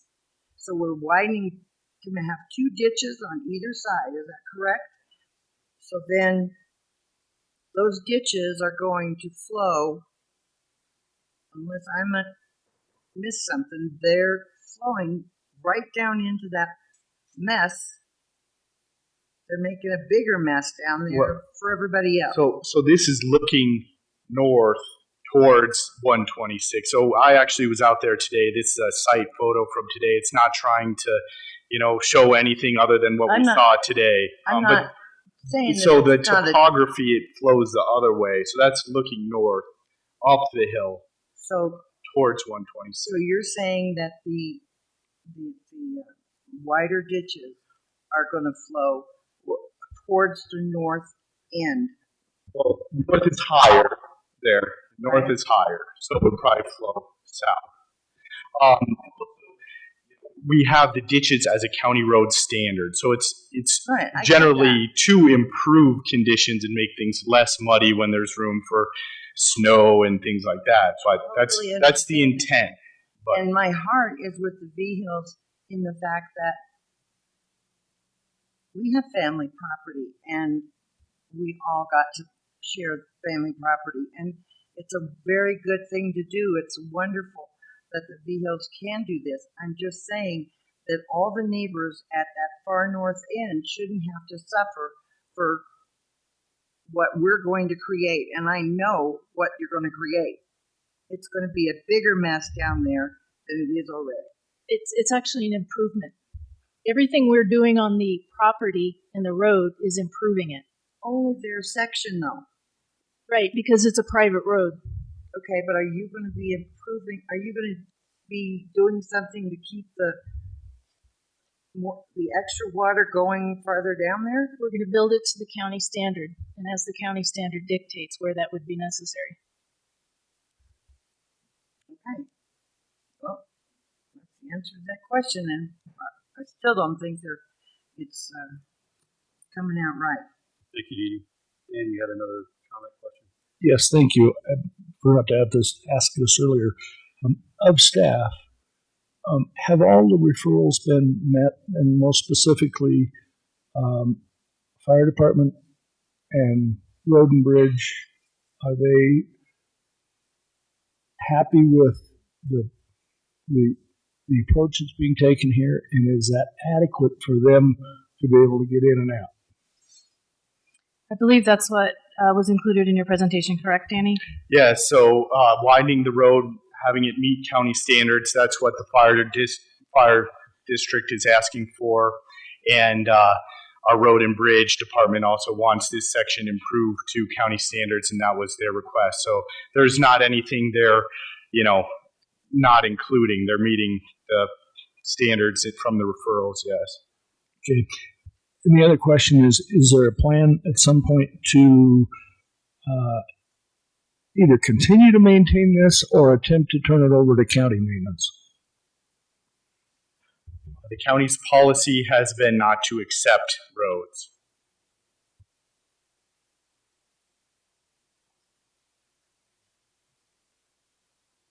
Any other questions? Yeah, I have one for staff. The road maintenance agreement was a requirement, correct? The road maintenance agreement, so a private road maintenance agreement is something we're encouraging, saying make this private road maintenance agreement. It's going to be beneficial. It's not necessarily something that we can require. We can require that it's up to county standards, and there's a note on the plat that says it's built to county standards. I think a maintenance agreement, a private road maintenance agreement, is beneficial. It's, that's kind of what we're aiming for, to have added benefit for the community with a road maintenance agreement. I think it's definitely helpful. And, it is a road we don't have control over as it's a private road. All right. So then, since it's not an actual requirement, is it appropriate to make conditions on the road maintenance agreement that was submitted? Okay. Well, yeah, the fire has it listed on their sheet there. On theirs as well. Yeah. Because I have additional ones too, so that's why I wanted to ask. Great. Any other comments, questions? Okay. I just had a couple, Danny. You're a little soft and fluffy when it came to the sanitation routines. Try not to see the joke in that. But as you're looking at it, all right, so is it truly, what's the sanitation plan? Septic? Full septic Yeah. across the board? Yeah. Okay. Question to the Beals. The process itself looks like you have fencing in place or looking to fence in place. Are you actually going to put a fence across each one of these if this is going to be family property? There's been no talk of it yet as far as what we're concerned with. I mean, ideally, but Fences make good friends, but I'm sure they make a great family. So no, I mean, ideally, as things go forward, we'll, apply fences. We'd like to have livestock and chickens, things like that. So we're going to have outbuildings, fences, typical. Thank you. CDPHE, any of the other elements find any indication of groundwater contamination at all in their findings? So that was the preliminary plat that we went through, where CDPHE was contacted and their groundwater engineer. So in terms of major topographical soil issues, I don't believe there were any. They were contacted. There are these monitoring wells. I think their water engineer said, be wary of using, some of the upper aquifer water. But again, that was the preliminary plat where those things were addressed. So my recollection may be spotty there. Okay, so that becomes my next question, right, as you're looking at this. Does it actually expand across the boundaries of, if you're talking about the upper Dawson and lower Dawson, that water actually flows? Are we at risk of contaminating others in the area through those Titan missile containers? Well, the Titan missile containers are on the adjacent property. They have monitoring wells. I would sort of surrounding. Yeah, it's sort of surrounding. There is that added protection of the building envelope, so they're not going on that other side around the Titan missile silos. I would have to defer to their water engineer expert to say, what containment layer we have here. Is there some kind of contamination happening because they're using lower Dawson? But, let's say there's cased well, you hope that there's no additional contamination coming from something like that. Great, thank you.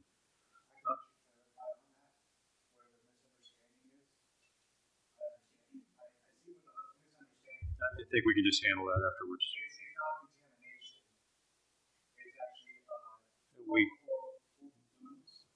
We can discuss that after. I don't think it's an issue at this point. So,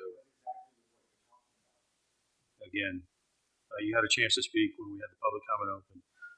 Public comment is closed. It is public comment, sir.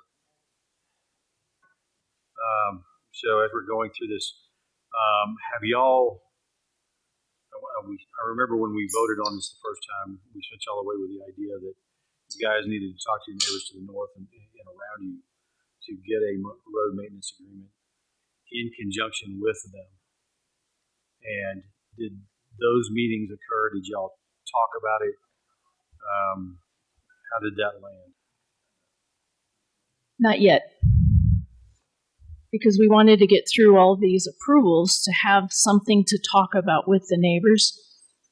We also have to address the vacating the old access easement that the road was never built on. So we're going to be doing all of that cleanup and meeting with the neighbors on all of that.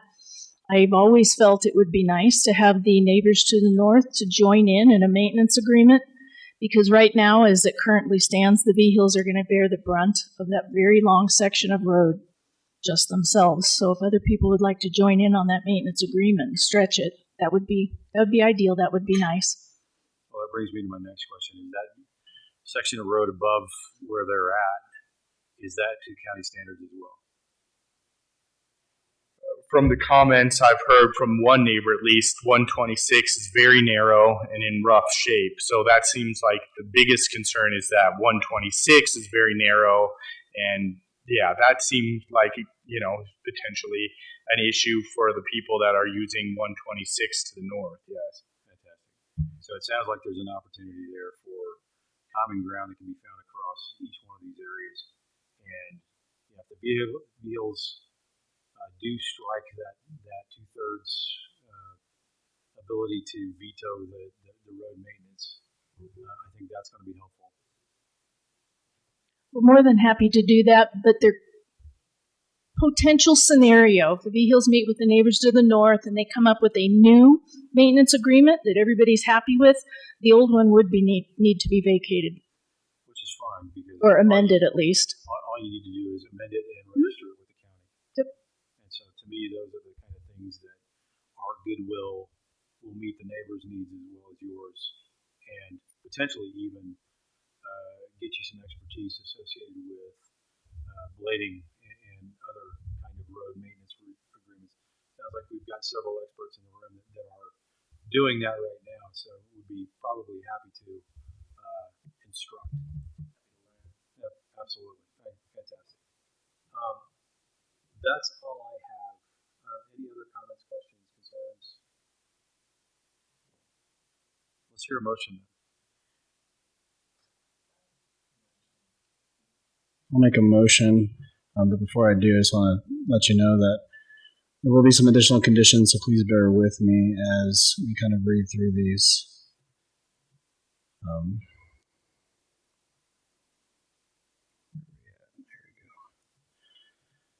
All right, so I will I make a motion the Planning Commission recommend approval of the Vigil Family Final Plat FP-2026-0003 to align with the conditions in the staff report, along with the additional conditions as such.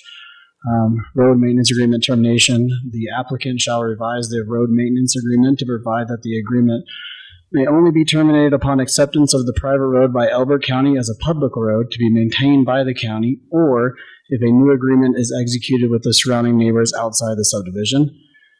Another condition, the applicant shall revise the road maintenance agreement to require that snow removal on the private road be performed in accordance with Elbert County road maintenance standards for public roads, including timely and adequate snow removal to maintain safe and passable conditions.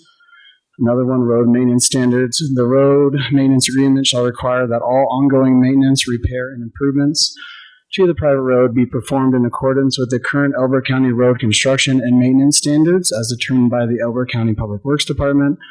And then no access permit shall be issued for any lot within the subdivision until the private road has been constructed or improved to meet current Elbert County road standards as verified and approved by the Elbert County Public Works Department. Do I have a second? I'll second. And roll call vote. Roll call vote. Kevin Kirkwood, I'll vote aye.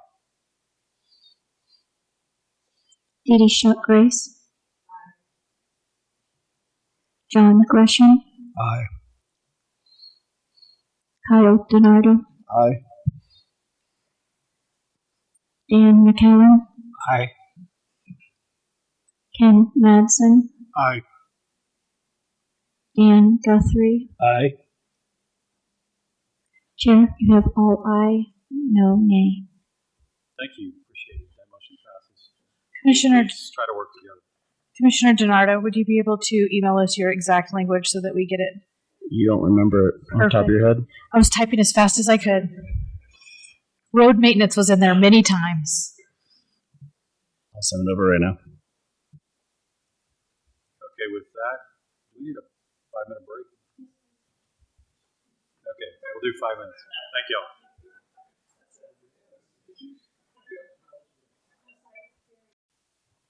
Okay, we're all back.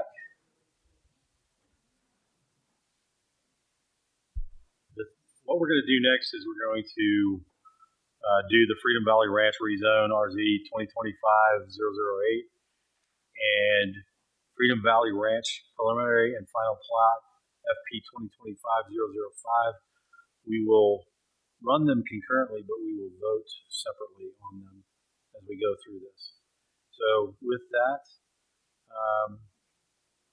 we have, we'll open the public hearing on this. We'll have staff presentation. Right, thank you, Kevin.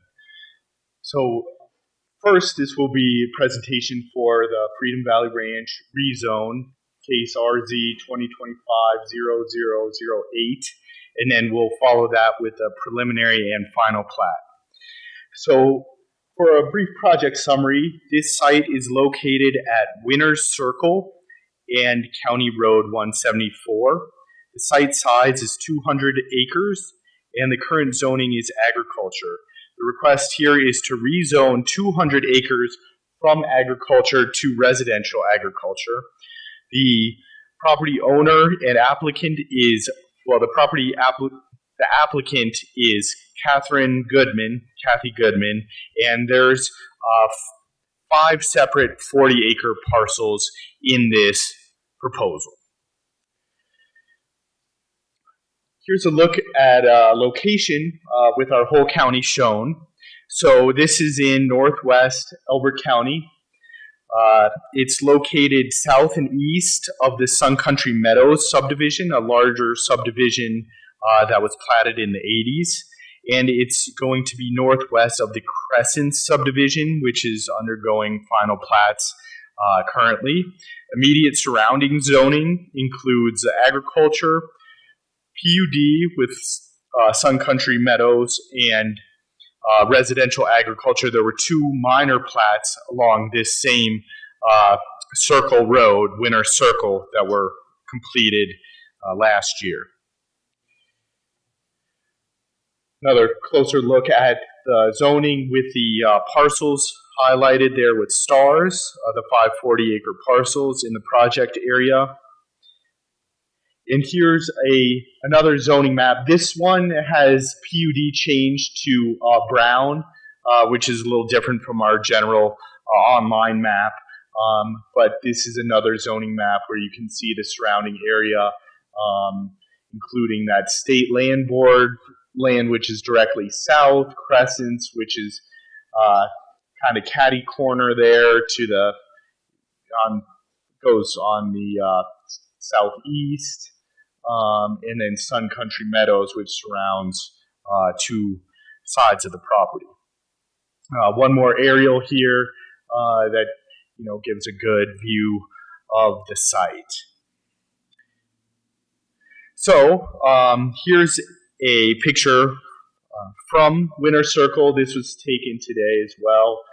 You can see Winner's Circle and Winner's Way, which is a small cul-de-sac that comes off of the corner there, and that will serve 4 of the lots, and Winner's Circle will serve the remaining lots. Here's some more photos from the site. This one on your left is looking west. The one in the middle is looking south, and then the one on your right is looking to the east. Here's a look at the rezoning exhibit. The 5 parcels are highlighted with the darker borders, and you can see the current loop road. These have been rezoned and subdivided, these 8 here. This will remain a 40-acre. It's not a part, and it is owned by, it has a different landowner. Moving into the project timeline, there was a pre-application meeting held for this in June of 2025, followed by a community meeting in July of last year. This project had several referral periods, and there were some significant changes throughout the referral process. And all notice requirements were met per our zoning regulations with mailed notice. Now it's half-mile mailed notice, so quite a few more people received this request than in the past because of that change. So nearing 200, parties that were noticed on this. During the community meeting, there were 9 attendees. The primary comments and questions were concerning water, open space, whether this would allow for future subdivision, what the road maintenance would look like for this, general process, and then questions about some higher density subdivisions in the area. We did receive one more comment today. I can pass this comment out if you're interested in receiving it.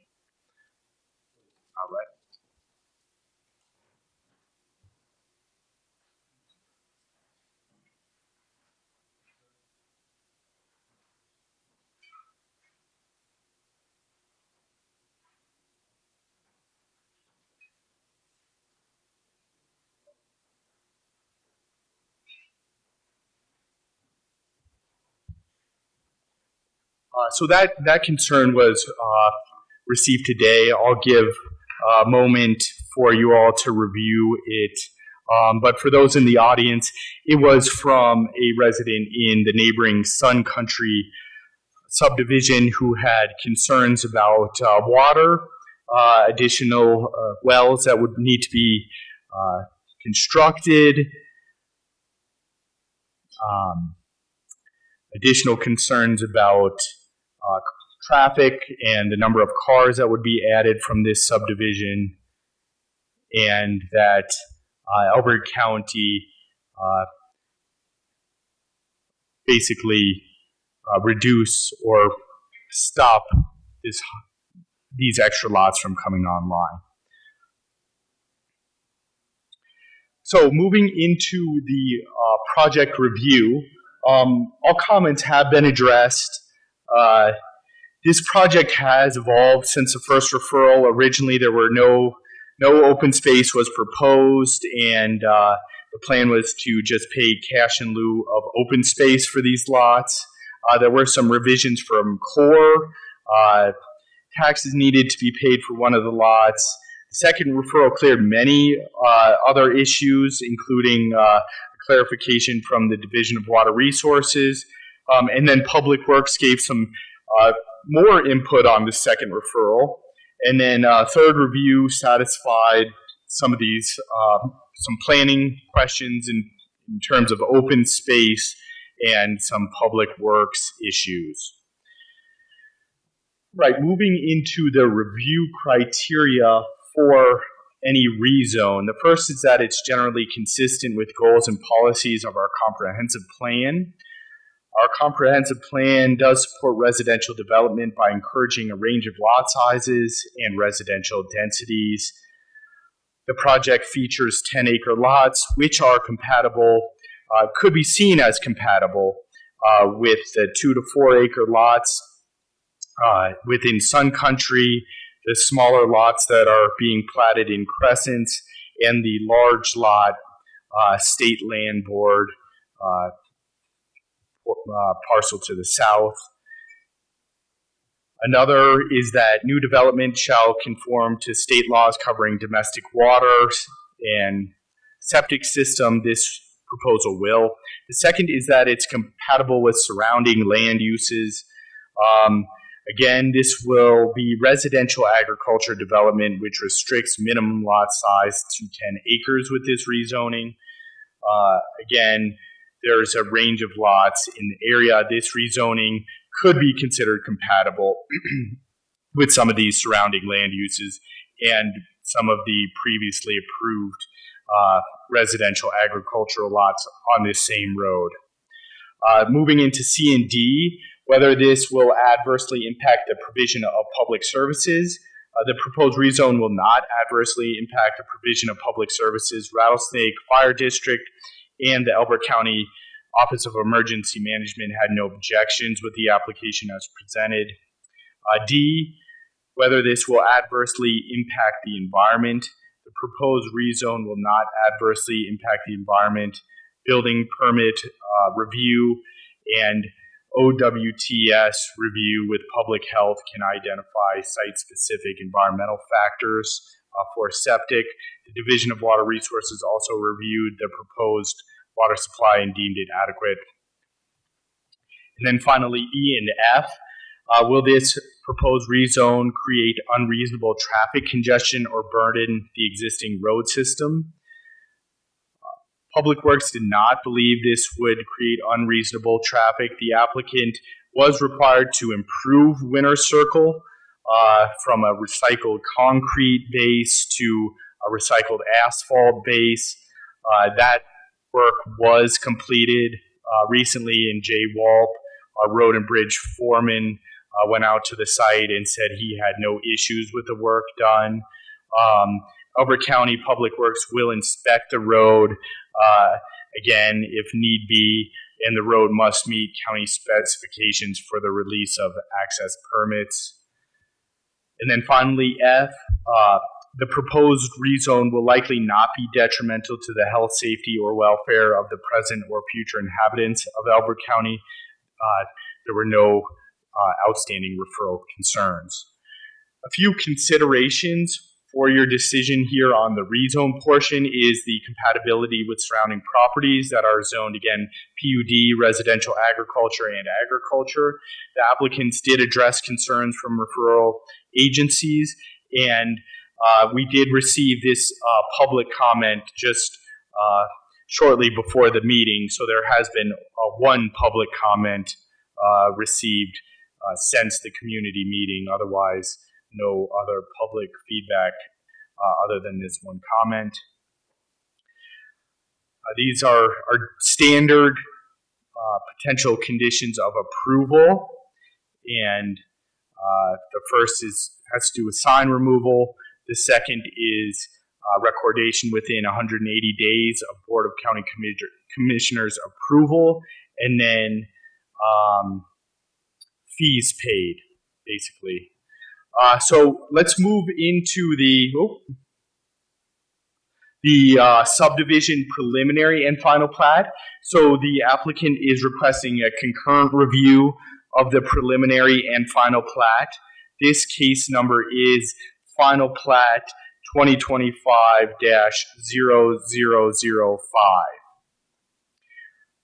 It is the same property, site. The zoning would have to be residential agriculture, so the zoning would have to be approved for this to move forward. It is contingent upon that rezoning piece. And the request is a concurrent preliminary and final plat to subdivide 200 acres into 20 10-acre lots with 40 acres of open space easements is their proposal. The project timeline is the same as the rezone. There were more comments relating to the preliminary plat than the rezone, but these were tied together. So some of the stuff on the rezone might reference the platting here. All notice requirements were met per Elbert County subdivision regulations, and that includes a 1320 mailing radius, but they did use the larger mailing radius for everything. They didn't want to confuse some as they're getting, a part of it and not the other piece. So some project details and background. This currently is ranch lands with no structures. The open space would include equestrian trails is the proposal here. A private road and open space would be maintained by the homeowners association, and the development is really based on larger lots with simple access from Winter Circle. A look at the final plat with what the open space would look like. So this green box basically shown here would add an additional 106 feet that could not be developed, and all setbacks would be measured from this easement, not from the property line. So this easement is not to get around setbacks. All setbacks would be measured from this easement. There is a note on the plat for that. And basically, you'll have an equestrian easement that's at the rear portion of every lot, and into the first lots will have open space easements for equestrian use on two sides. So that is the proposal and a look at the final plat. It's called Subdivision Filing 3 because the two other minor plats that were approved under Freedom Valley Ranch name, and they're part of this Winter Circle access. So Elbert County Subdivision Regulations, Article 2C, has our review criteria. They're the same 5 that were presented for the previous application, the V-Hill. So the first is that provision has been made for a water supply that is sufficient. Here, each lot has a 1 acre-foot demand. They've been shown to have 26.55 acre-feet of water per year under our 300-year water rule, so there is sufficient water. B, evidence for has been made for sewage disposal. Again, these will be serviced by individual septic systems as allowed by Elbert County Public Health Review, and as their 10-acre and larger lots are allowed to have individual septic and well. C, whether evidence to show that all areas that may involve soil or topographical conditions presenting hazard have been addressed. I think an important note was there are steep slopes on Lot 8 and Lot 10. CGS recommends a no-build area along these slopes. These areas will be within the open space easements and the setbacks after, so there is no build zone on the plat as was requested by CGS, but they are in these easement areas. There are also requirements for soil testing at the time of building permit as a requirement from our building. And finally, D and E, the application is in compliance with the Elbert County subdivision regulations and zoning regulation. This proposed concurrent preliminary and final plat follows Elbert County subdivision regulations. The proposed lots meet the requirement for individual septic and well. In addition, open space easements for equestrian trails meet the standards. There is a deviation from the paved road standard for the number of trips generated. However, Public Works had no issue with the road, and we have been using Public Works as our main referral agency for roads. The road was also improved with additional road base to mitigate any dust, and it's important to note that all the roads in the area are dirt roads. Although County Road 174 will be paved once a threshold in Crescents for the number of lots has been met. And then finally, the zoning regulations. The proposed development is compliant with our zoning regulations. The proposed preliminary and final plat approval is contingent upon approval for the rezone application. And E, the proposed preliminary plat and final plat is consistent with the goals and policies of Elbert County's comprehensive plan. Residential development goal supports residential development by encouraging, again, a range of lot sizes associated with available roads, and by encouraging the designation of open space and the preservation of areas of visual, historic, and natural consequence. So I think one other thing these equestrian trails have the potential to do is to provide a wildlife corridor, as you'll have the equestrian easements and then setbacks from these easements for building. And it'll also give the residents of Sun Country Meadows a little extra buffer there as well. So they do serve a purpose, the equestrian easements. Some considerations for decision. The surrounding properties are, again, zoned agriculture, PUD, residential agriculture, and there is a large range in lot sizes in the area. The open space requirement per our code has been met. The applicants addressed concerns from referral agencies. We did receive the one public comment earlier this afternoon, that one comment, and then this will be a private road and open space that will be maintained by the HOA. A couple of potential conditions of approval: they shall remove the signs within 2 weeks, and then recordation of all appropriate documentation to occur within 180 days of Board of County Commissioner approval. Here's another look going. This one is looking north onto the road. And the applicant is present to speak and answer questions. Thank you. Thank you. Would the applicant like to speak?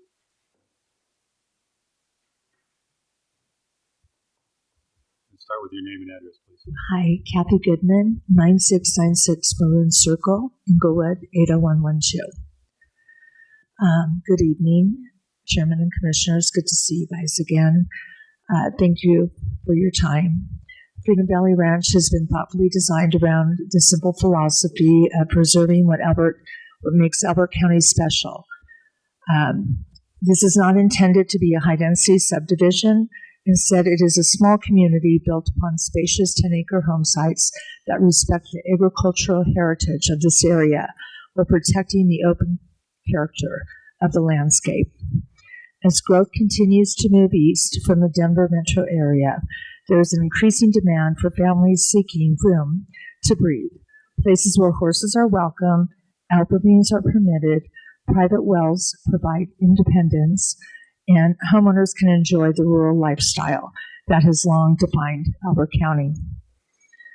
I think one of the most unique features of this development is that every home site will convey dedicated Denver Basin water rights.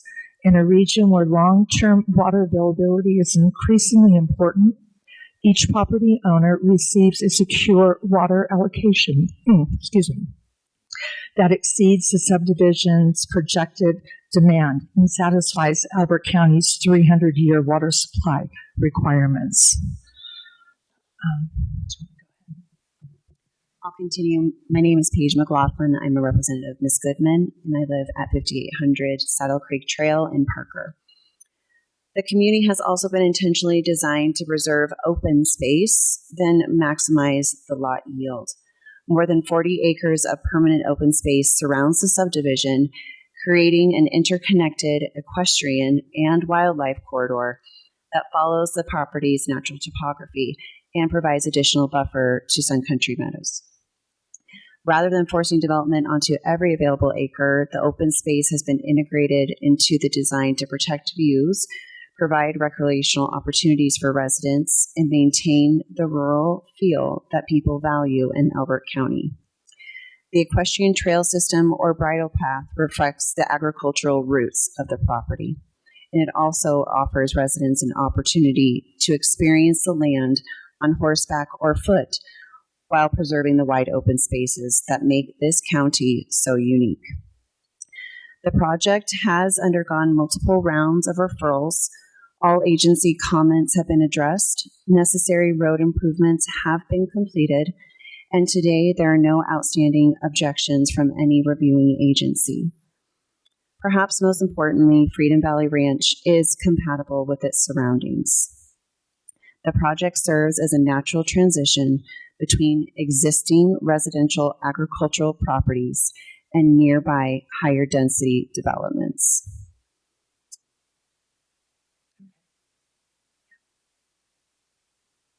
Happy to answer any questions. Fantastic. Thank you. We'll do public comment first, so I'm opening the floor for public comment. Gentlemen over here, put your name on the list. Please step up and again share name, address, and you'll have 5 minutes. I'm Nathan McNally. I live at 8919 Lariat Loop, Elizabeth, Colorado. My back of my land borders on this land here. We've lived there since 2008, and I'm just sort of surprised. I'm surprised at a number of different issues.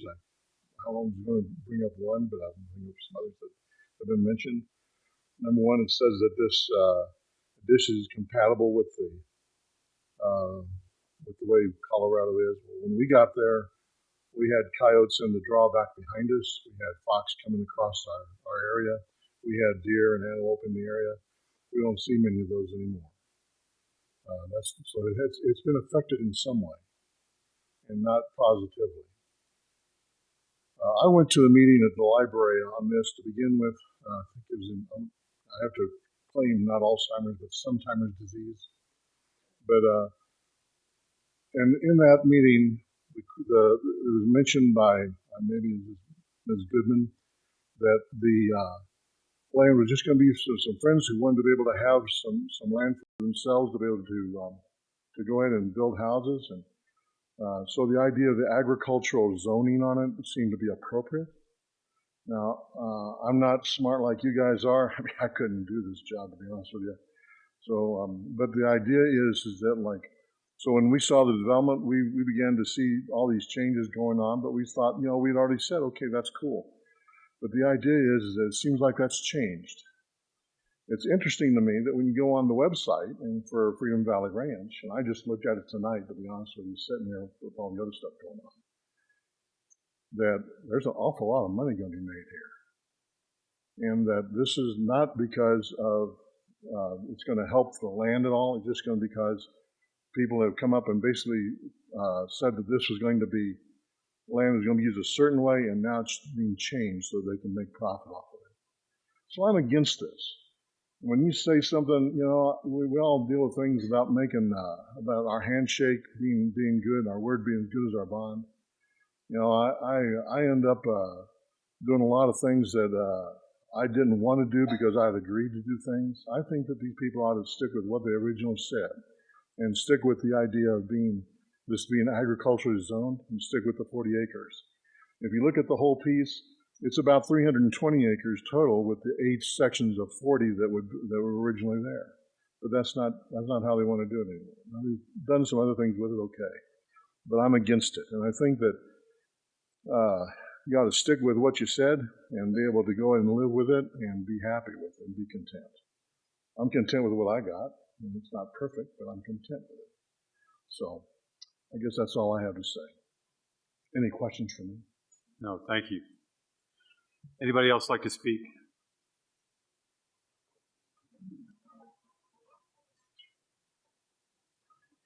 Thank you for your time. My name is Anthony Simonetti. I'm at 8232 Sun Country Drive.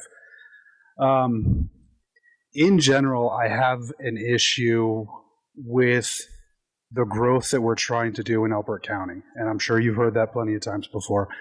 I know that we need to grow with some respect, but I think there needs to be limitations. And the one concern I have is when we start doing these 10-acre developments, I get the reason and rationale. We can take 400, rather than putting tract homes on it, we limit it to 40 properties instead. But I think long-term, this is a flawed strategy because if a builder is going to come in and take a 400-acre lot, they're going to want to maximize their return on that lot. So they're going to sell 30-something homes, 40, whatever. These are going to end up being luxury properties. They're going to be high-value properties. They're not going to attract true agriculture. There's not going to be a whole lot of people that are moving from Parker and Englewood to come farm here. They're going to have a horse, right? They're going to do what they can to, make use of the land, but not in the true agricultural sense. So I think we're losing that spirit of Elbert County by doing that. We're going to end up flooding the zone and in the meantime increasing all the property values around. So I doubt that we'll be able to move from Sun Country to another property that's reasonably priced in Elbert County because of all these 10-acre lots that are coming in. They're going to be high-dollar properties. We're increasing everybody. You're going to end up forcing too many people out of Elbert County. And so I just want you guys to consider that long-term repercussion. I mean, of course, I would love my property value to increase. I'm not thinking about my property value. I'm thinking about my children whom I want to own property in Elbert County. They won't be able to at this rate. So that's all I really had to say. Thank you. Anybody else like to comment? Let me say it a little differently. Speak now or forever hold your peace. So thank you very much. We are closing public comment. Would the applicant like to respond to the comments they heard?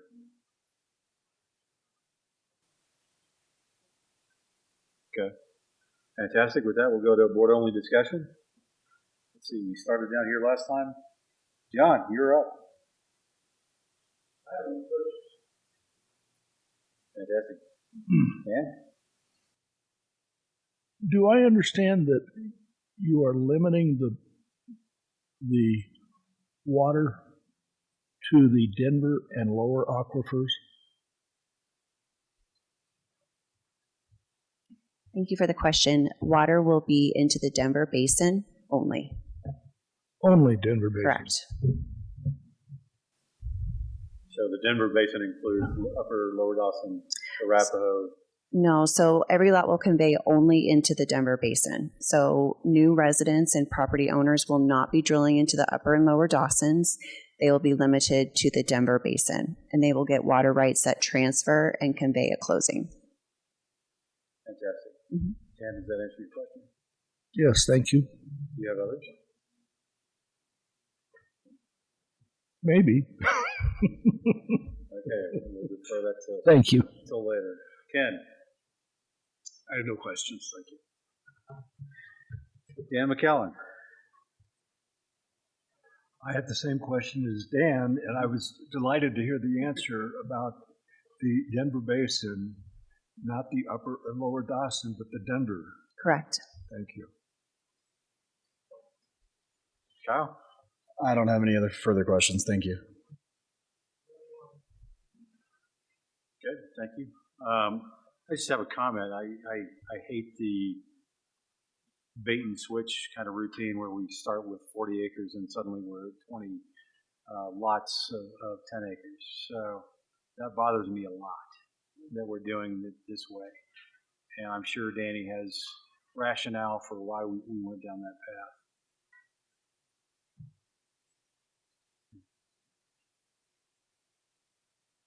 Danny's going, oh man, you put me on the spot.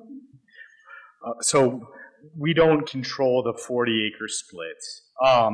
There was one piece of this application which in the planning department made it much more difficult is we wanted it to be done all at once because there were the two minor plats and then there was this larger plat.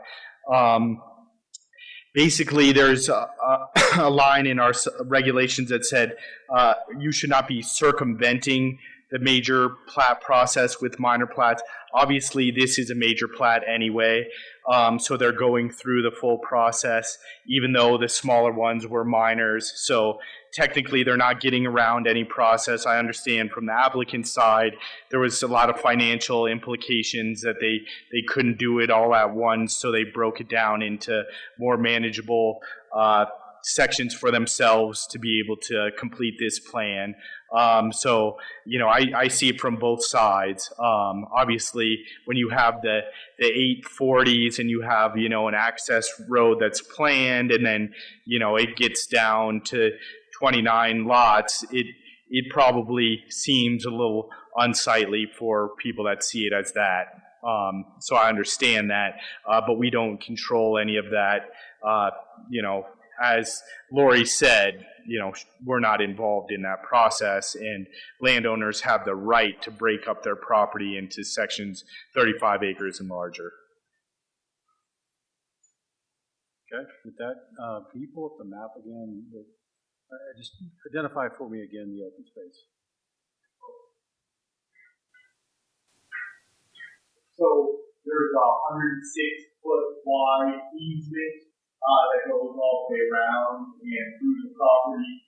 So if you see here, this is the loop road. So you have your, you know, driveway access coming off here, this way, and then you have this sequestering easement around that. And then for these people, they have this easement on two sides, the sequestering easement in these lots here.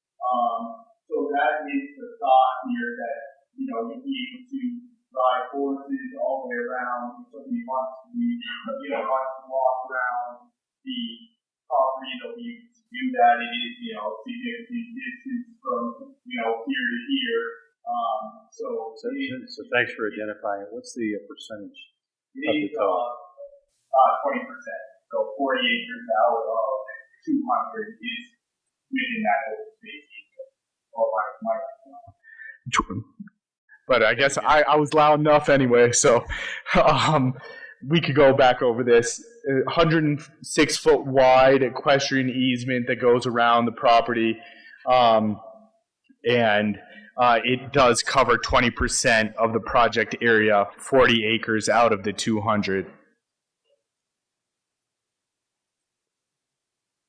So some of these lots are not fully 10 acres. They're 10 acres, but they're limited in where they can build further by these equestrian easements. Open space area, or it's an enforced open space area. It's within our regulations that open space can be an easement. Oh, that's so good. Okay, so note to self: when we look at regulations, we need to think about that because That's disingenuous. Yeah. Well, if you remember the previous plat that we did, Ridgewood, and then it became a different name, that one had the same feature with open space easements in addition to dedicated open space. So it isn't, a one-off. We have seen this before. You guys have seen this before in projects. Still bothers me. I'm going to reserve the right to be bothered by that. I have no other questions. Anybody else think of anything else?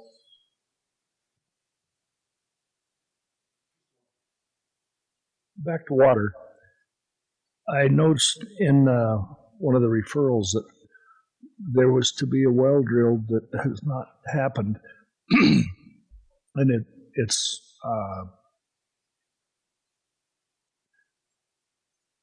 valid time for development is passed.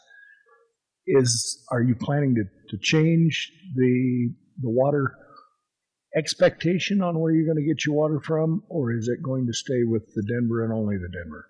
There's no plan to change the expectation of water. It will remain into the Denver basin, and that well permit was It was actually for me. It was for her, yeah. I was going to build on one of my 10 acres, and we decided to not go with that 10-acre lot. We're actually going to be moving to the back and build on a different lot. So that well permit it expired. Kind of just went away. Thank you. Expired, yeah. So with that, any other comments, questions? And with that, I'll hear a motion.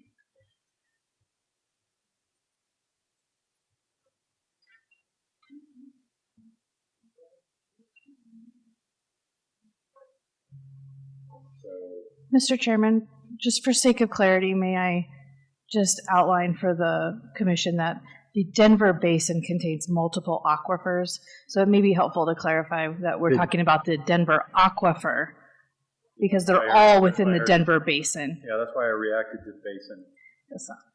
Just thought maybe before we got to a motion, we could clarify that.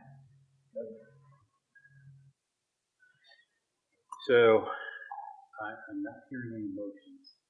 And that is the Denver Aquifer. Is that correct? Okay, thank you. That's all right. So, nobody wants to make a motion. All right, so I'm not. I'll just say, I like the 10-acre lots. I understand some of the public comment that was listened today, and I agree with it wholeheartedly. I think that there's the type of buildings that are going to be coming in, I agree with that. I do. But in retrospect, we got to look at the long term, or I need to look at myself for the long term for Elbert County. So with that, I'll make a motion, and we're doing this in two parts, right? Yes. I'll make a motion that the Planning Commission recommend approval for the Freedom Valley Ranch subdivision filing 3 FP-2025-0005 as presented by the staff report. I'll second that. Excuse me, I'm sorry, the zoning would have to be motioned first.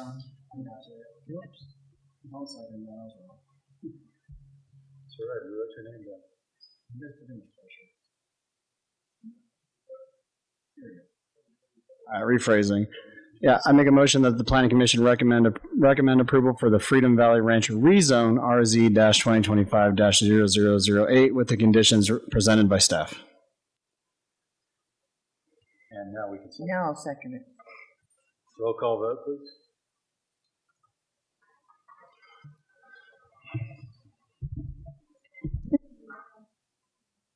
So roll call vote for the rezone. We'll start with Kevin Kirkwood. Aye. I'm sorry. Aye. Soft, fluffy aye. Dee Dee Shot Grace. Aye. John Gresham. Aye.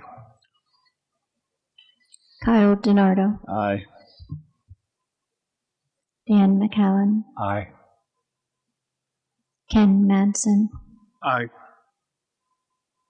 Dan Guthrie. Aye. Thank you. You have 0 nays and 7 ayes. Thank you. And for the second half of this, the final plot. Yeah, I'll make a motion that the Planning Commission recommend approval for Freedom Valley Ranch subdivision filing 3 FP-2025-0005 with the conditions presented by staff. I'll second that.